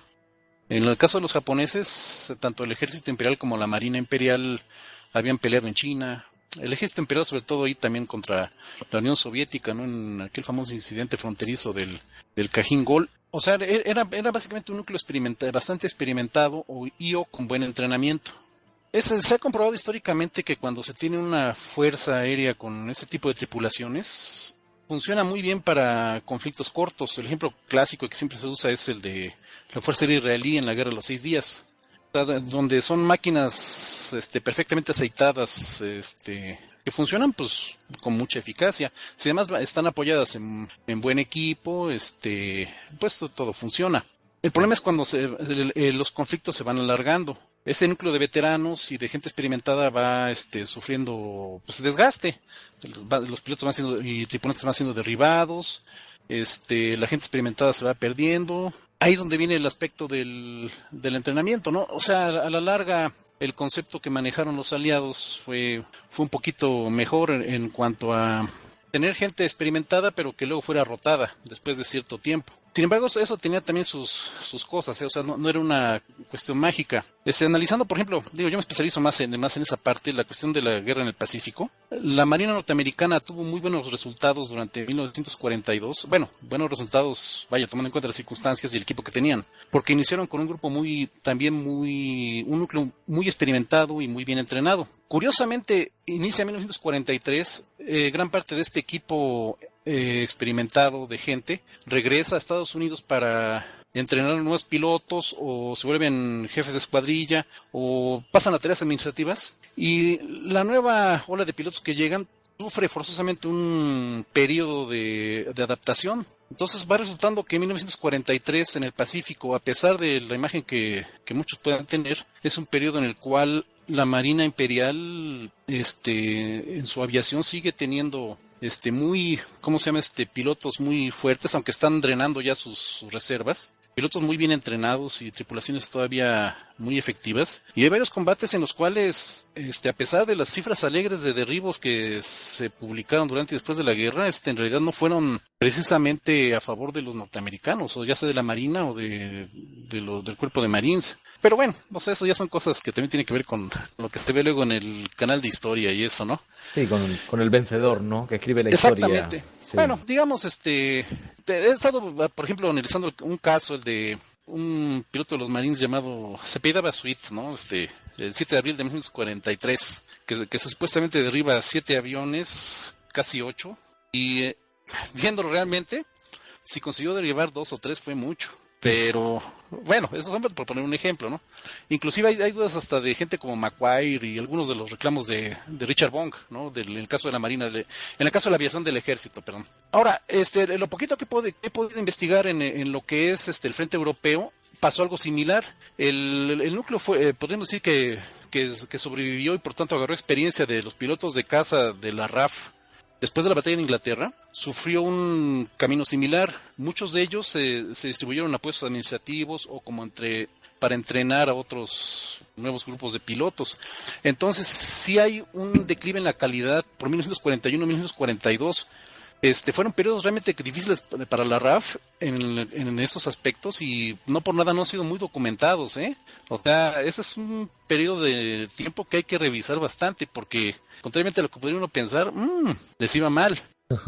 Ya después lo que ocurre al final de la guerra, ¿no? O sea, hay un fenómeno que no recuerdo bien el nombre en inglés, que es abundancia se refiere a la abundancia de objetivos que hay. O sea, llega un momento en que la Luftwaffe, por ejemplo, en el frente del este, o también como lo que estaban nombrando ya en la defensa del Reich, pues van disminuyendo en número. O sea, los pilotos y los aviones se van haciendo cada vez menos. Pero los pilotos que conseguían sobrevivir a las primeras misiones, pues sí, o sea, tenía muchos objetivos a los que disparar, ¿no? Exactamente, o sea, había abundancia de objetivos. Ese es un ambiente en el cual si consiguen sobrevivir, pues sí, se iban para arriba. Eso es lo que se ha observado también en otros conflictos. Que en aquel caso concreto, al final de la guerra, digamos, por la parte alemana, en los pilotos alemanes, eran poquísimos los que lograban sobrevivir a su primera misión. Poquísimos, un porcentaje mínimo. Exacto. Sí, adelante. Luego, en el tema del Pacífico, de las batallas del Pacífico y los ases americanos, hay también un factor muy humano que es la ambición. Por ejemplo, el segundo as de P-38 en el Pacífico le derriban en una misión no autorizada por meterse en un combate de giros con un cero japonés que casualmente estaba pilotado por un superpiloto japonés y que llevó un Ki-84 y se cargaron a 2 P-38. El máximo anotador en P-47 en el Pacífico murió por la misma razón. Factor humano a veces es muy difícil de controlar. Y luego hay otro tema, está el tema demográfico y logístico. Estados Unidos desde el año 43 a 45 formó 35.000 pilotos de caza, pero formados con 400 horas de vuelo. Eso era algo contra lo que no podían luchar ni los alemanes ni los japoneses, porque ni tenían, bueno, aviones sí tenían para formarlos, pero no tenían combustible, por ejemplo, y jóvenes pues igual no los tenían tampoco. Yo, al hilo de que hemos pasado un poco de puntilla, bueno, los compañeros aquí han aportado bastante al respecto, pero quería comentar una cosa con respecto al tema de comunicaciones. Y quería poner un ejemplo que vi muy gráfico en un libro que leí hace también un tiempo, se llama Cruces de Lorena en Rusia, de François de Goffre, o no sé cómo se llama este hombre, no sé traducirlo. Bueno, pues en el caso quería hablar de una escuadrilla, digamos, francesa, que estuvo luchando en Rusia, digamos, y esta gente, por orden, digamos, por delegación de Gaulle, en aquella época, el líder de la Francia libre, pues lo mandó para Rusia y era digamos, era un grupo de veteranos franceses, bastante curtidos, y esta gente, pues, en Rusia, pues, por lo que comentaba de la radio, y voy a centrarme en una anécdota porque quede reflejada un poco la dinámica, ¿no?, del uso de la radio y cómo funcionaba aquello en aquella época. Tenían por una de sus misiones era atacar un aeródromo alemán que estaba bastante dentro de la zona enemiga, ¿no? Tenían que cruzar la frontera y adentrarse, pues no recuerdo si eran 200 kilómetros o más, ¿no? Entonces, ¿qué pasa? Una cosa que me llamó la atención leyendo el relato era que tenían, digamos, una orden férrea, o sea, había una directrices de vuelo muy férreas, tenían que volar casi a 0 metros y a unos 550 kilómetros por hora. Cuando decían 0 metros era literal, o sea, casi iban tocando, como decir, la estepa rusa, ¿no?, con las hélices. Y una de las características que comentaban era que silencio radio. O sea, formaban, cogían velocidad, cruzaban la frontera, cruzaban las trincheras amigas, las enemigas, en silencio radio y totalmente rasante. Una vez localizado el objetivo, era una pasada, disparar cada uno a lo que pudiera, bien una locomotora, un depósito de suministro, un ferrocarril, en fin, lo que encontraran, y con la misma dar la vuelta y volver de la misma manera. Pero durante todo el vuelo, y estamos hablando de, claro, una distancia enorme y bastante tiempo, silencio radio, para buscar también y para ganar el elemento sorpresa.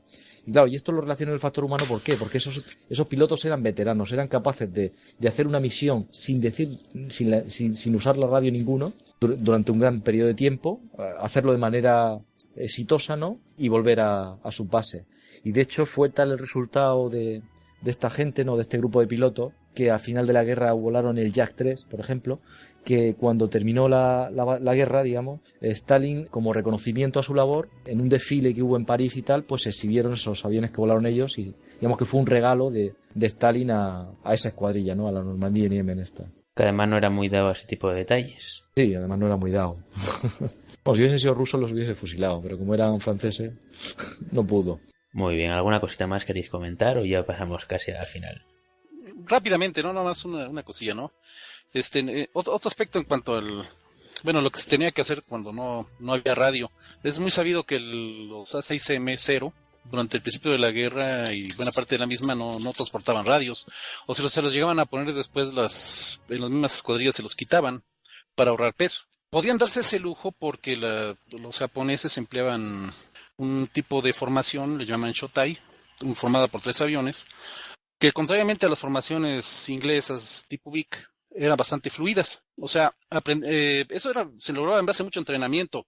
Casi, o sea, se coordinaban de tal manera que mientras el líder fijaba para adelante sus 2 alas, una a cada lado, volando a diferentes alturas, revisaban pues todo alrededor para no ser sorprendidos. Eso lo lograban sin necesidad de radio. Si alguno de los alas detectaba algo, daba un pequeño movimiento para alertar a sus compañeros. Eso les funcionaba mientras eran gente muy experimentada, pero conforme fueron siendo derribados, perdiendo gente que llevaba cientos o miles de horas de vuelo, pues fueron quedando en desventaja. O sea, son detalles, ¿no?, que luego no se mencionan.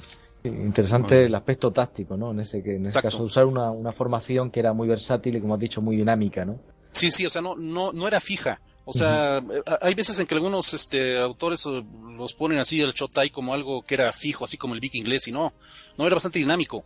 O sea, las alas se intercalaban, o sea, subían, bajaban, se iban de un lado para otro.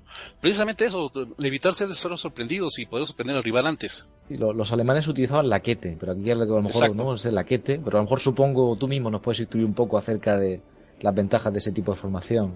Bueno, laquete realmente dejó de establecerse al principio de la Guerra Civil Española, ¿vale? Era una persistencia de la Primera Guerra Mundial y volvió a incorporarse para las escuadrillas de 262. Es curioso, porque la velocidad que tenían esos aviones no permitía un contacto visual de dos, ¿vale? Eran tan rápidos que cualquier tipo de maniobra enseguida dejaba uno atrás o lo dejaba más abajo, más arriba. Los alemanes utilizaban el Rote, todos sabemos que era una pareja, y el Schwarmann, que eran dos parejas, ¿vale? Y tenían total independencia, absoluta. Hay una cosa muy importante, eran líder y punto, pero no siempre era el mismo líder. Aquel que veía al enemigo y estaba en mejor posición de ataque se convertía en el líder de la formación, ¿vale? El líder de la Rote. Se aplicaba el concepto de pareja libre ya en aquella época. Sí, correcto. Y luego la Laquete fue eso, la velocidad que tenía el 262 aconsejaba eso y la imposibilidad de despegar en Schwarmann. Los 109 y los 190 despegaban los cuatro a la vez, donde podían, ¿vale? Sin embargo, los Autobahn, que era la zona de despegue prioritaria de los 262, no permitían despegues de 4 y los despegues de 2, bueno, pues hacía que las diferencias de distancia fuesen muy grandes. Por eso empezaron a volar en quete lo que son los 262. Muy bien, señores. Yo creo que podemos ya pasar a la parte final. Y ahora, si queréis, ya me decís cuál es vuestro avión favorito, el avión que creéis que es el mejor de la Segunda Guerra Mundial y por qué razón. Creo que no le voy a preguntar. Creo que ya lo has dejado bastante claro, ¿no? Venga, Sí, empezamos por ti. Está claro que hay tres aviones míticos, que son el P-51, que son el Spitfire y que son el 109. Sin embargo, el Spitfire, para poder combatir en igualdad de condiciones con un 109, necesitaba tener distintos tipos de ala y distintos tipos de setting de motor. Es decir, está el modelo F, el modelo LF y el modelo HF, y cada uno de ellos podía tener tres tipos de alas distintas.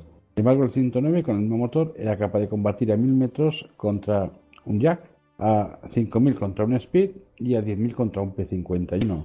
Mantuvo en todo momento las principales características, ¿no?, de un interceptador, que era alta velocidad de trepada, alta velocidad de crucero, ¿vale? Y una maniobrabilidad en cotas de combate, en velocidad de combate, que era muy buena, en contra de todo lo que el mundo piensa. De hecho, en los 400 km por hora, la maniobrabilidad suya era igual que la del Speed. El P-51 era un avión excelente, pero era capaz de derribar a un 190 a partir de los 6.000 metros, pero no lo podía hacer con un 109. Contra un 109 a baja cota también estaba en inferioridad, ¿vale? Yo pienso que por características de vuelo a cualquier cota, por utilizar un motor que fue realmente extraordinario, que fue el DB, y por ser capaz de superar las imposiciones que tenían a nivel de combustible, de calidad de combustible, ¿vale?, para mí le hace ser el mejor caza de la Segunda Guerra Mundial, independientemente de los derribos que hiciese o independientemente del número de aparatos construidos. Fue capaz de combatir a baja cota contra los rusos y a alta cota contra los norteamericanos, y por medio a los ingleses. ¿Quieres decir que a lo mejor en ninguna característica era absolutísimamente superior, pero todo el conjunto hacía que como caza que fuera mejor que sus contemporáneos? Bueno, fue ¿no? el superior en velocidad máxima absoluta, quitando los reactores, por supuesto, y fue el líder en la velocidad trepada.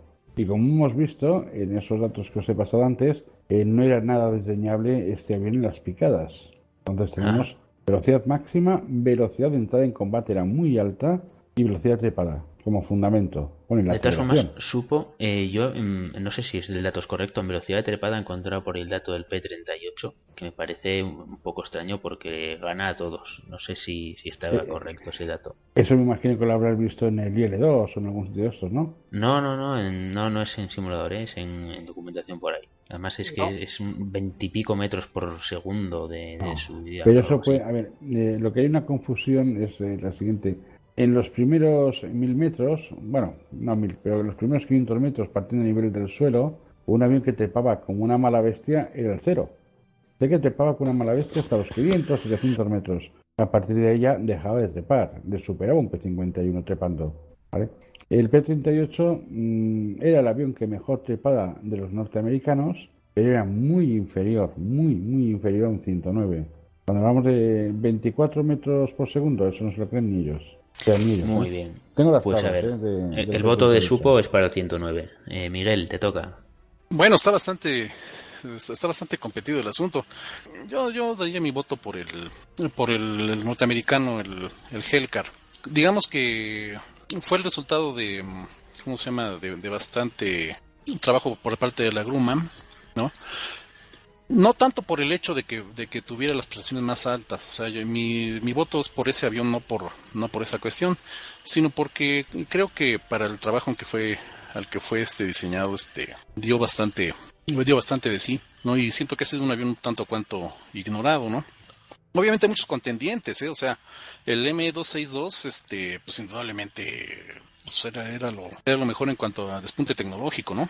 Y bueno, comparto supongo que el 109 era una maravilla, o sea, también bastante ignorada y bastante hecha a un lado, ¿no? O sea, se ha tenido muy mala prensa. Y yo siento que para gran parte de su labor ha sido abrirnos a muchos de nosotros los ojos respecto a esas cuestiones. Bueno, hace un mes más o menos me invitaron a dar una charla, ¿no? En ese famoso P-51 versus Dora, y pretendían que yo hablase del 109K4 en comparación con esos dos aviones. Sí. Y me dijeron, no voy a hablar del K4, eso lo podéis encontrar en internet, ¿no? Buscad y ya está. Yo intenté demostrar por qué había tenido mala fama el K4. Entonces al auditorio hice una pregunta. Le hice 3 seguidas. Le dije, ¿por qué creéis que ganó en 1935 el 109 el concurso para el caza de la Luftwaffe? Y -1, todo el mundo dijo, bueno, porque era el avión mimado de Hitler, ¿no? Porque Willy Messerschmitt era el ingeniero mimado de Hitler, ¿vale? La segunda pregunta que les hice fue si sabían quién era Hans Hartmann, y nadie lo sabía. Pues, Supo, espera, de todas formas, perdona, que no te quería cortar, pero todo eso me molaría si estás de acuerdo en que hiciéramos un programa, o sea, hicieras tú sobre todo, especial sobre los mitos del 109, ¿sabes? No problema. Sería fantástico, ¿eh? Con algunos de los que hemos estado aquí hoy y hablar un programa eso sobre el 109 monográfico. Bien, no hay problema por mí, y como sé que Yago no va a venir, tampoco. Venga, pues Darwan, te toca a ti elegir caza y motivo. A ver, pues supongo decía hace un momento que había 3 cazas icónicos, que eran el P-51, el 109 y el Spitty. Pues yo no me decanto por ninguno de los 3. Llevando por delante que yo estoy más acostumbrado a bombarderos y no entiendo tanto de cazas, mi elección personal es el Dora, el 190. Razones, pues porque tiene un techo operativo muy alto. Inferior al 109. Pero muy alto. Y considero que es un avión que mantiene muy bien la energía. Yo, por lo menos por la experiencia propia que he tenido en simulador, que puede no ser la misma que la real, sí que le he notado que el Focke-Wulf 190 es un avión que cuesta aterrizarlo de la cantidad de energía que mantiene. Es decir, cuesta hacer que descienda. De todas formas, yo creo que eso ya es más modelado del simulador. Sí, yo entiendo que tiene que andar por ahí los tiros, pero... Lo que está claro es que el 190 fue el mejor caza multirol de la Segunda Guerra Mundial. Eso no se lo discute nadie. Es que el 190 es un maquinón con su capacidad y su potencia de fuego, y es lo que tú dices, fue multirol. Fue un caza de combate aire-aire, fue caza de ataque a tierra, fue caza de derribar fortalezas volantes. Claro, pero sí que perdía muchísima energía, ¿eh? Al segundo giro que hacía, mal asunto. Y por debajo de los 5.000 metros era un grandísimo avión, pero por encima dejaba mucho que desear, ¿eh? Y recordad que la batalla en Europa fue en el oeste, fue por encima de los 6.000 metros. Bueno, muy bien, entonces más apunto el voto de Darwan para el Focke-Wulf 190. Sí, bueno, tenía 2 razones más. Otra era el comando Gerard, lo que hemos hablado antes, la cantidad de automatismos que tiene con respecto a los aviones aliados. Y el pequeño detallito, que antes lo he mencionado supongo de pasada, pero no explica de lo que era del MW50, que es el aditivo este que se le añadía al motor, la sobrepotencia, que lo que hacía era enfriarlo y hacer que pudiera coger más aire. Bueno, el MW50, que había 3 variantes, la 30, 50 y 70, lo que permitía era el enfriamiento del motor, ¿vale? Pero también permitía la eliminación de las detonaciones no deseadas. Sí, era un antidetonante. Un antidetonante, con lo cual permitía que las presiones de admisión de un motor, bueno, pues fuesen muy superiores y en consecuencia conseguía muchísimos más caballos. Un K4 tenía 1475, ¿vale? A 1 con 4 atas y a 2.0, a 2 atas, conseguía 2000 caballos con la inclusión del... O sea, vamos de más de 500 caballos de potencia, ¿eh? Yo tengo una duda muy pequeñita y muy rápida, no quiero perder más tiempo, que seguro que tú supongo me la sabes contestar enseguida.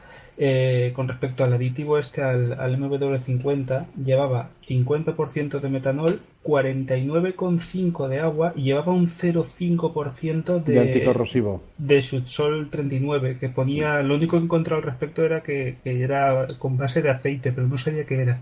Sí, es un anticorrosivo, ¿vale? La proporción 0,5 estaba en cualquiera de las mezclas que tenía el MW50, 70 o 30.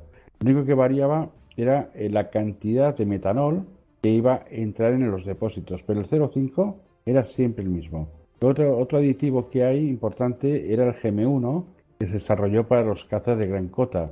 De hecho, el avión más rápido por encima de los 10.000 metros era un F4, ¿vale? Un avión del 41, que tenía GM1 como aditivo, ¿vale? Que era óxido nitroso, como lo que usan los coches del NASCAR norteamericano. Sí. Muy bien. Darkland, te toca a ti.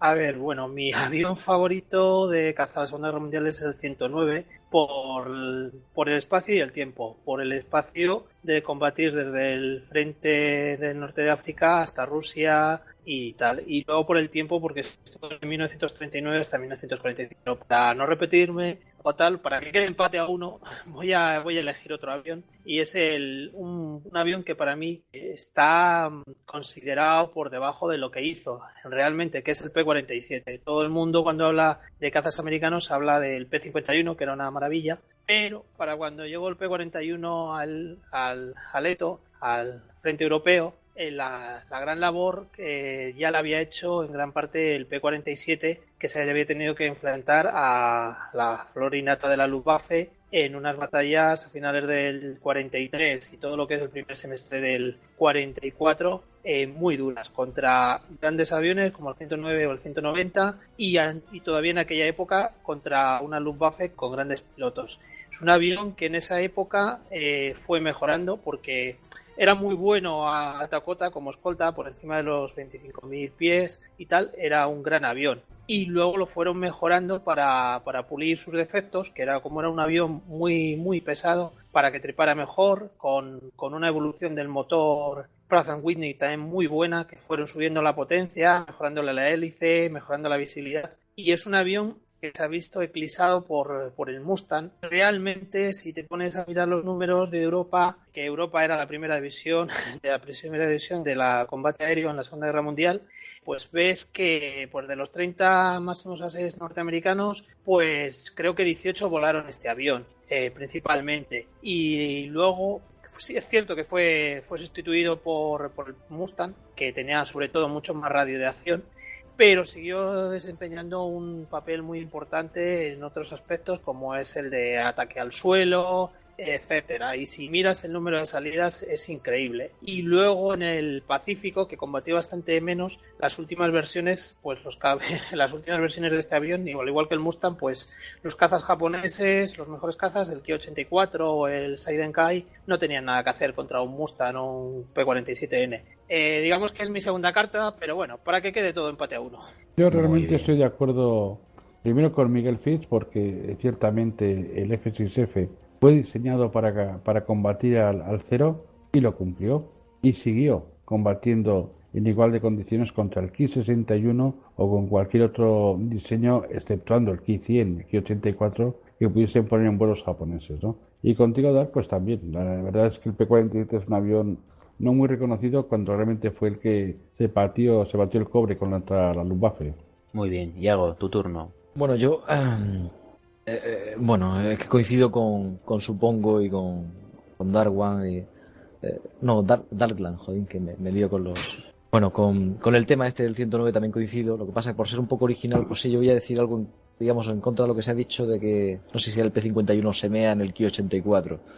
Yo sí creo que el Ki-84 era un grandísimo avión, tanto alta cota en armamento y en agilidad y tal. Evidentemente tenía sus defectos, pero defectos yo creo que más ocasionados por lo que hemos dicho antes, del elemento humano, de la escasez de pilotos hábiles para poder volarlo, como de las propias, digamos, carencias que había en aquella época ya en Japón como para poder presentar o el número o la disponibilidad técnica o de suministro suficientemente, digamos, válida como para que fuera un avión totalmente operativo como entendemos que fueron otros, ¿no? Entonces tampoco en ese sentido entiendo no comparable una masa de P-51 volados por pilotos veteranos contra los poquitos japoneses que quedaban con un buen avión, pero que al que no se le pudo sacar rendimiento, no se pudo sacar el partido que creo que hubiese sacado si en otro escenario, ¿no? Entonces por eso queda ahí un poco la duda, ¿no? de historia ficción, por decirlo de alguna manera. Ya digo que sigo pensando eso, que para mí el 109, por todo lo que decimos, un avión que era capaz de entrar en combate 30 o 40 cazas contra 500 cazas de escolta y miles de bombarderos, ¿no? O que fueran 1000 y pico, ¿no? Y aún así atacarles y conseguir volver vivos algunos, pues me parece que eso solo por sí ya es suficiente argumento de peso como para que por muchos libros, o sea, por mucho canal historia que veamos o muchas anécdotas que cuenten ciertas veces ciertos, no sé, historiadores, pues se puedan rebatir esos hechos, ¿no? Que están ahí escritos y están ahí contrastados y con pilotos supervivientes que vivieron para contarlo, ¿no? Que es lo realmente impresionante, ¿no? Al margen de lo que hemos hablado toda la noche, aquí no estamos hablando de política ni de tal, no se trata de eso, o sea, hablamos fríamente de concepto aéreo, concepto de aviones, concepto tal. Evidentemente cada cual podemos tener nuestras ideas, pero si nos ceñimos a los hechos y a lo que es la aviación y lo que supuso ese momento tan dramático de la historia y el avance tecnológico que también proporcionó posteriormente, pues yo creo que esa sería, digamos, mi opinión. Respecto al Ki-84, pues la verdad es que sobre el papel era buen avión, pero realmente lo que volamos en los simuladores, que es un avión muy divertido, igual que el Skyline para volar. No hablo de los simuladores, no estoy hablando de eso, ¿eh? Estoy hablando del hecho de que ese avión, por la época en la que fue operativo, ¿qué pilotos experimentados que hemos comentado antes japoneses quedaban con capacidad de volarlo? Que los pilotos japoneses, se ha hablado al principio, o bueno, al final de esto hemos estado comentando, los pilotos japoneses para mí, bajo mi punto de vista, por lo que he leído, eran quizá los pilotos más preparados a nivel mundial. O sea, se habla mucho de los alemanes, se habla de los ingleses, de los americanos, pero la preparación de los pilotos japoneses era de lo más bestia que he podido leer nunca, ¿no? Eran tíos que tenían pilotos que posiblemente entrarían en cualquier fuerza aérea. En Japón eran excluidos, ¿no? Porque era un nivel de exigencia tal que se les requería, que claro, formar una élite tremenda, ¿no? Pues esos mismos pilotos volando ese avión, pues Dios sabe lo que hubiesen podido hacer. Por eso hablo de historia-ficción, ¿no? Aquí no hablo de simulación. Evidentemente en algunos simuladores el avión está modelado de una manera y tal. Me quiero ceñir al tema histórico, ¿vale? Quería matizar una cosa. Bueno, sí, claro, un minuto. Sí, bueno, los pilotos japoneses al principio de la guerra tenían 700 horas de formación. Y al final de la guerra formaron un escuadrón, que es el 343, que volaron los Seidenkai, no los Ki-84. Y hay un libro muy bueno que se llama Genda's Place, las cuchillas de Genda, que no está en español y que recomiendo porque te da una idea de lo que era. Pues perdieron 4 líderes de grupo que eran pilotos que habían volado desde 1937, algunos con bastantes derribos, y sencillamente no podían competir. Y luego el Ki-84 era un buen avión para Japón, pero realmente estaba por debajo y nos llevaría pues otra media hora, que no queremos contarlo, pero otro día lo contaremos. Otro día lo contaremos. Bueno, curiosamente tengo que decir que ninguno, y prácticamente creo que no se ha mencionado nada durante el programa, no hemos hablado nada de aviones italianos. Otro día habrá que dedicarle un programa a la aviación a la italiana en la Segunda Guerra Mundial, el papel que tuvo, porque bueno, a pesar de que no tuvo resultados muy destacados, la verdad es que bueno, sí que tenía buenos pilotos y no tuvo malos aviones para nada. Realmente es que yo creo que todo el ejército italiano realmente no era tan malo como pintaban, lo que es el soldado italiano. Lo que era malo era el líder que tenía y la digamos la poca vergüenza, por decirlo de alguna manera, de mandar a su país a la guerra en la situación en la que estaba. O sea, es que no estaba en disposición de estar en guerra. Y le dieron pal pelo en África y tal, bueno, ya sería otro tema, ya me enrollo, ¿no? En la aviación algo parecido, exactamente igual. O sea, Mussolini este era un flipado que así no se puede. Muy bien, chicos, pues yo creo que con esto llegamos ya por hoy al final del programa. Son unas horas intempestivas completamente. Yo no voy a decir cuál es mi favorito, bueno, venga, sí lo digo. Siempre he tenido mucho cariño al 190. Probablemente el 109 realmente es mejor, pero no sé, el 190 le tengo así un cariñito. Bueno, chicos, de verdad, muchísimas gracias. Yo, no sé cómo agradeceros la cantidad de tiempo que lleváis aquí y la cantidad de cosas interesantes que habéis contado. Pero esto hoy llega a su fin. De verdad, muchas gracias a los que habéis aguantado hasta el final y a los que se han tenido que ir antes también. Eso nada. No, hombre, esos han hecho lo que han podido. Pues los que quedáis ahora al final, Yago, Darklam, Miguel Fiz, Darwan y supongo... Oye, muchísimas gracias, un abrazo y nos vemos en el siguiente. Hombre, gracias a ti, macho, por el curro que te has pegado, tremendo, tremendo. Y muchas gracias, por permitirme participar aquí. Sí, fue muy ilustrativo y aprendí enormidades, Estoy muy emocionado. Ya nos veremos unos por Miguel. Ok. Bueno, pues eso es todo por ahora. Sí, nos ha quedado por hablar de algunos cazas, sobre todo de los italianos, algo más de los rusos, así que no descartamos quedar otro día y grabar una tercera parte del programa de cazas de la Segunda Guerra Mundial, donde desgranaremos, avión por avión, sus cualidades, sus virtudes y sus defectos. Pero eso será otro día. Por hoy ha estado bien. Antes de despedirnos, quiero recordar a otros compañeros que no han podido estar hoy en la grabación, pero que nos han ayudado mucho en la preparación de los temas. Son Ala 13 Biker, JG52 Tuki, nuestro compañero Frajo, Centauro de la Patrulla Azul y por supuesto a Dardo por ponernos las voces a las citas de pilotos famosos. Y también os recuerdo a los que sí han estado, que hoy han sido muchos y a lo mejor os hacéis un lío. Tofolo, SG1 supongo, Miguel Fiz, Von Hammer o Higgs en el foro del Gran Capitán, Darwan, Russo del Escuadrón Grieg, Darklam, Yago, Joker, Black Rider y Darkness o Iñaki Campomanes. Por cierto, a este último no solo le engañamos diciendo que iba a hablar del Spitfire, sino que le dejaríamos un ratito para hablar de sus libros. Como al final ya sabéis que no ha sido así, aprovecho para decíroslo ahora. Si os gusta la ciencia ficción, Darkness, Iñaki Campomanes, ha publicado una trilogía llamada La leyenda de Darwan, que podéis encontrar en entreescritores.com. El primer volumen es Ragnarok, el segundo La ira de Freya y el tercero Los dientes de Fenrir. Y además una precuela, Operación Folkvanger. Las canciones que han sonado durante el programa de hoy, tanto al principio como al final y de fondo, pertenecen a artistas que amparan sus creaciones bajo licencias Creative Commons. Los de hoy han sido Iska, Acastic Records, Antti Martikainen, Butterfly Tea, Celestial Aeon Project, Epic Soul Factory, Gregoire Lurn, Per Kilstorff, Mark Teichert, Roger Subira Mata y Samuel Martínez. Y ya justo antes de irnos os recordamos las formas de contacto con el programa. Nos podéis encontrar en iVoox, en YouTube y en Facebook. En Twitter somos @motoryalaire. Y nuestra dirección de correo es motoryalairepodcast@gmail.com. Y aunque todavía no tenemos web ni blog, sí tenemos un espacio propio dentro del foro del Escuadrón 69. Si buscáis en escuadron69.net nos encontraréis. Eso sí, hoy ha sido todo. Nos vemos en el siguiente programa y buen vuelo.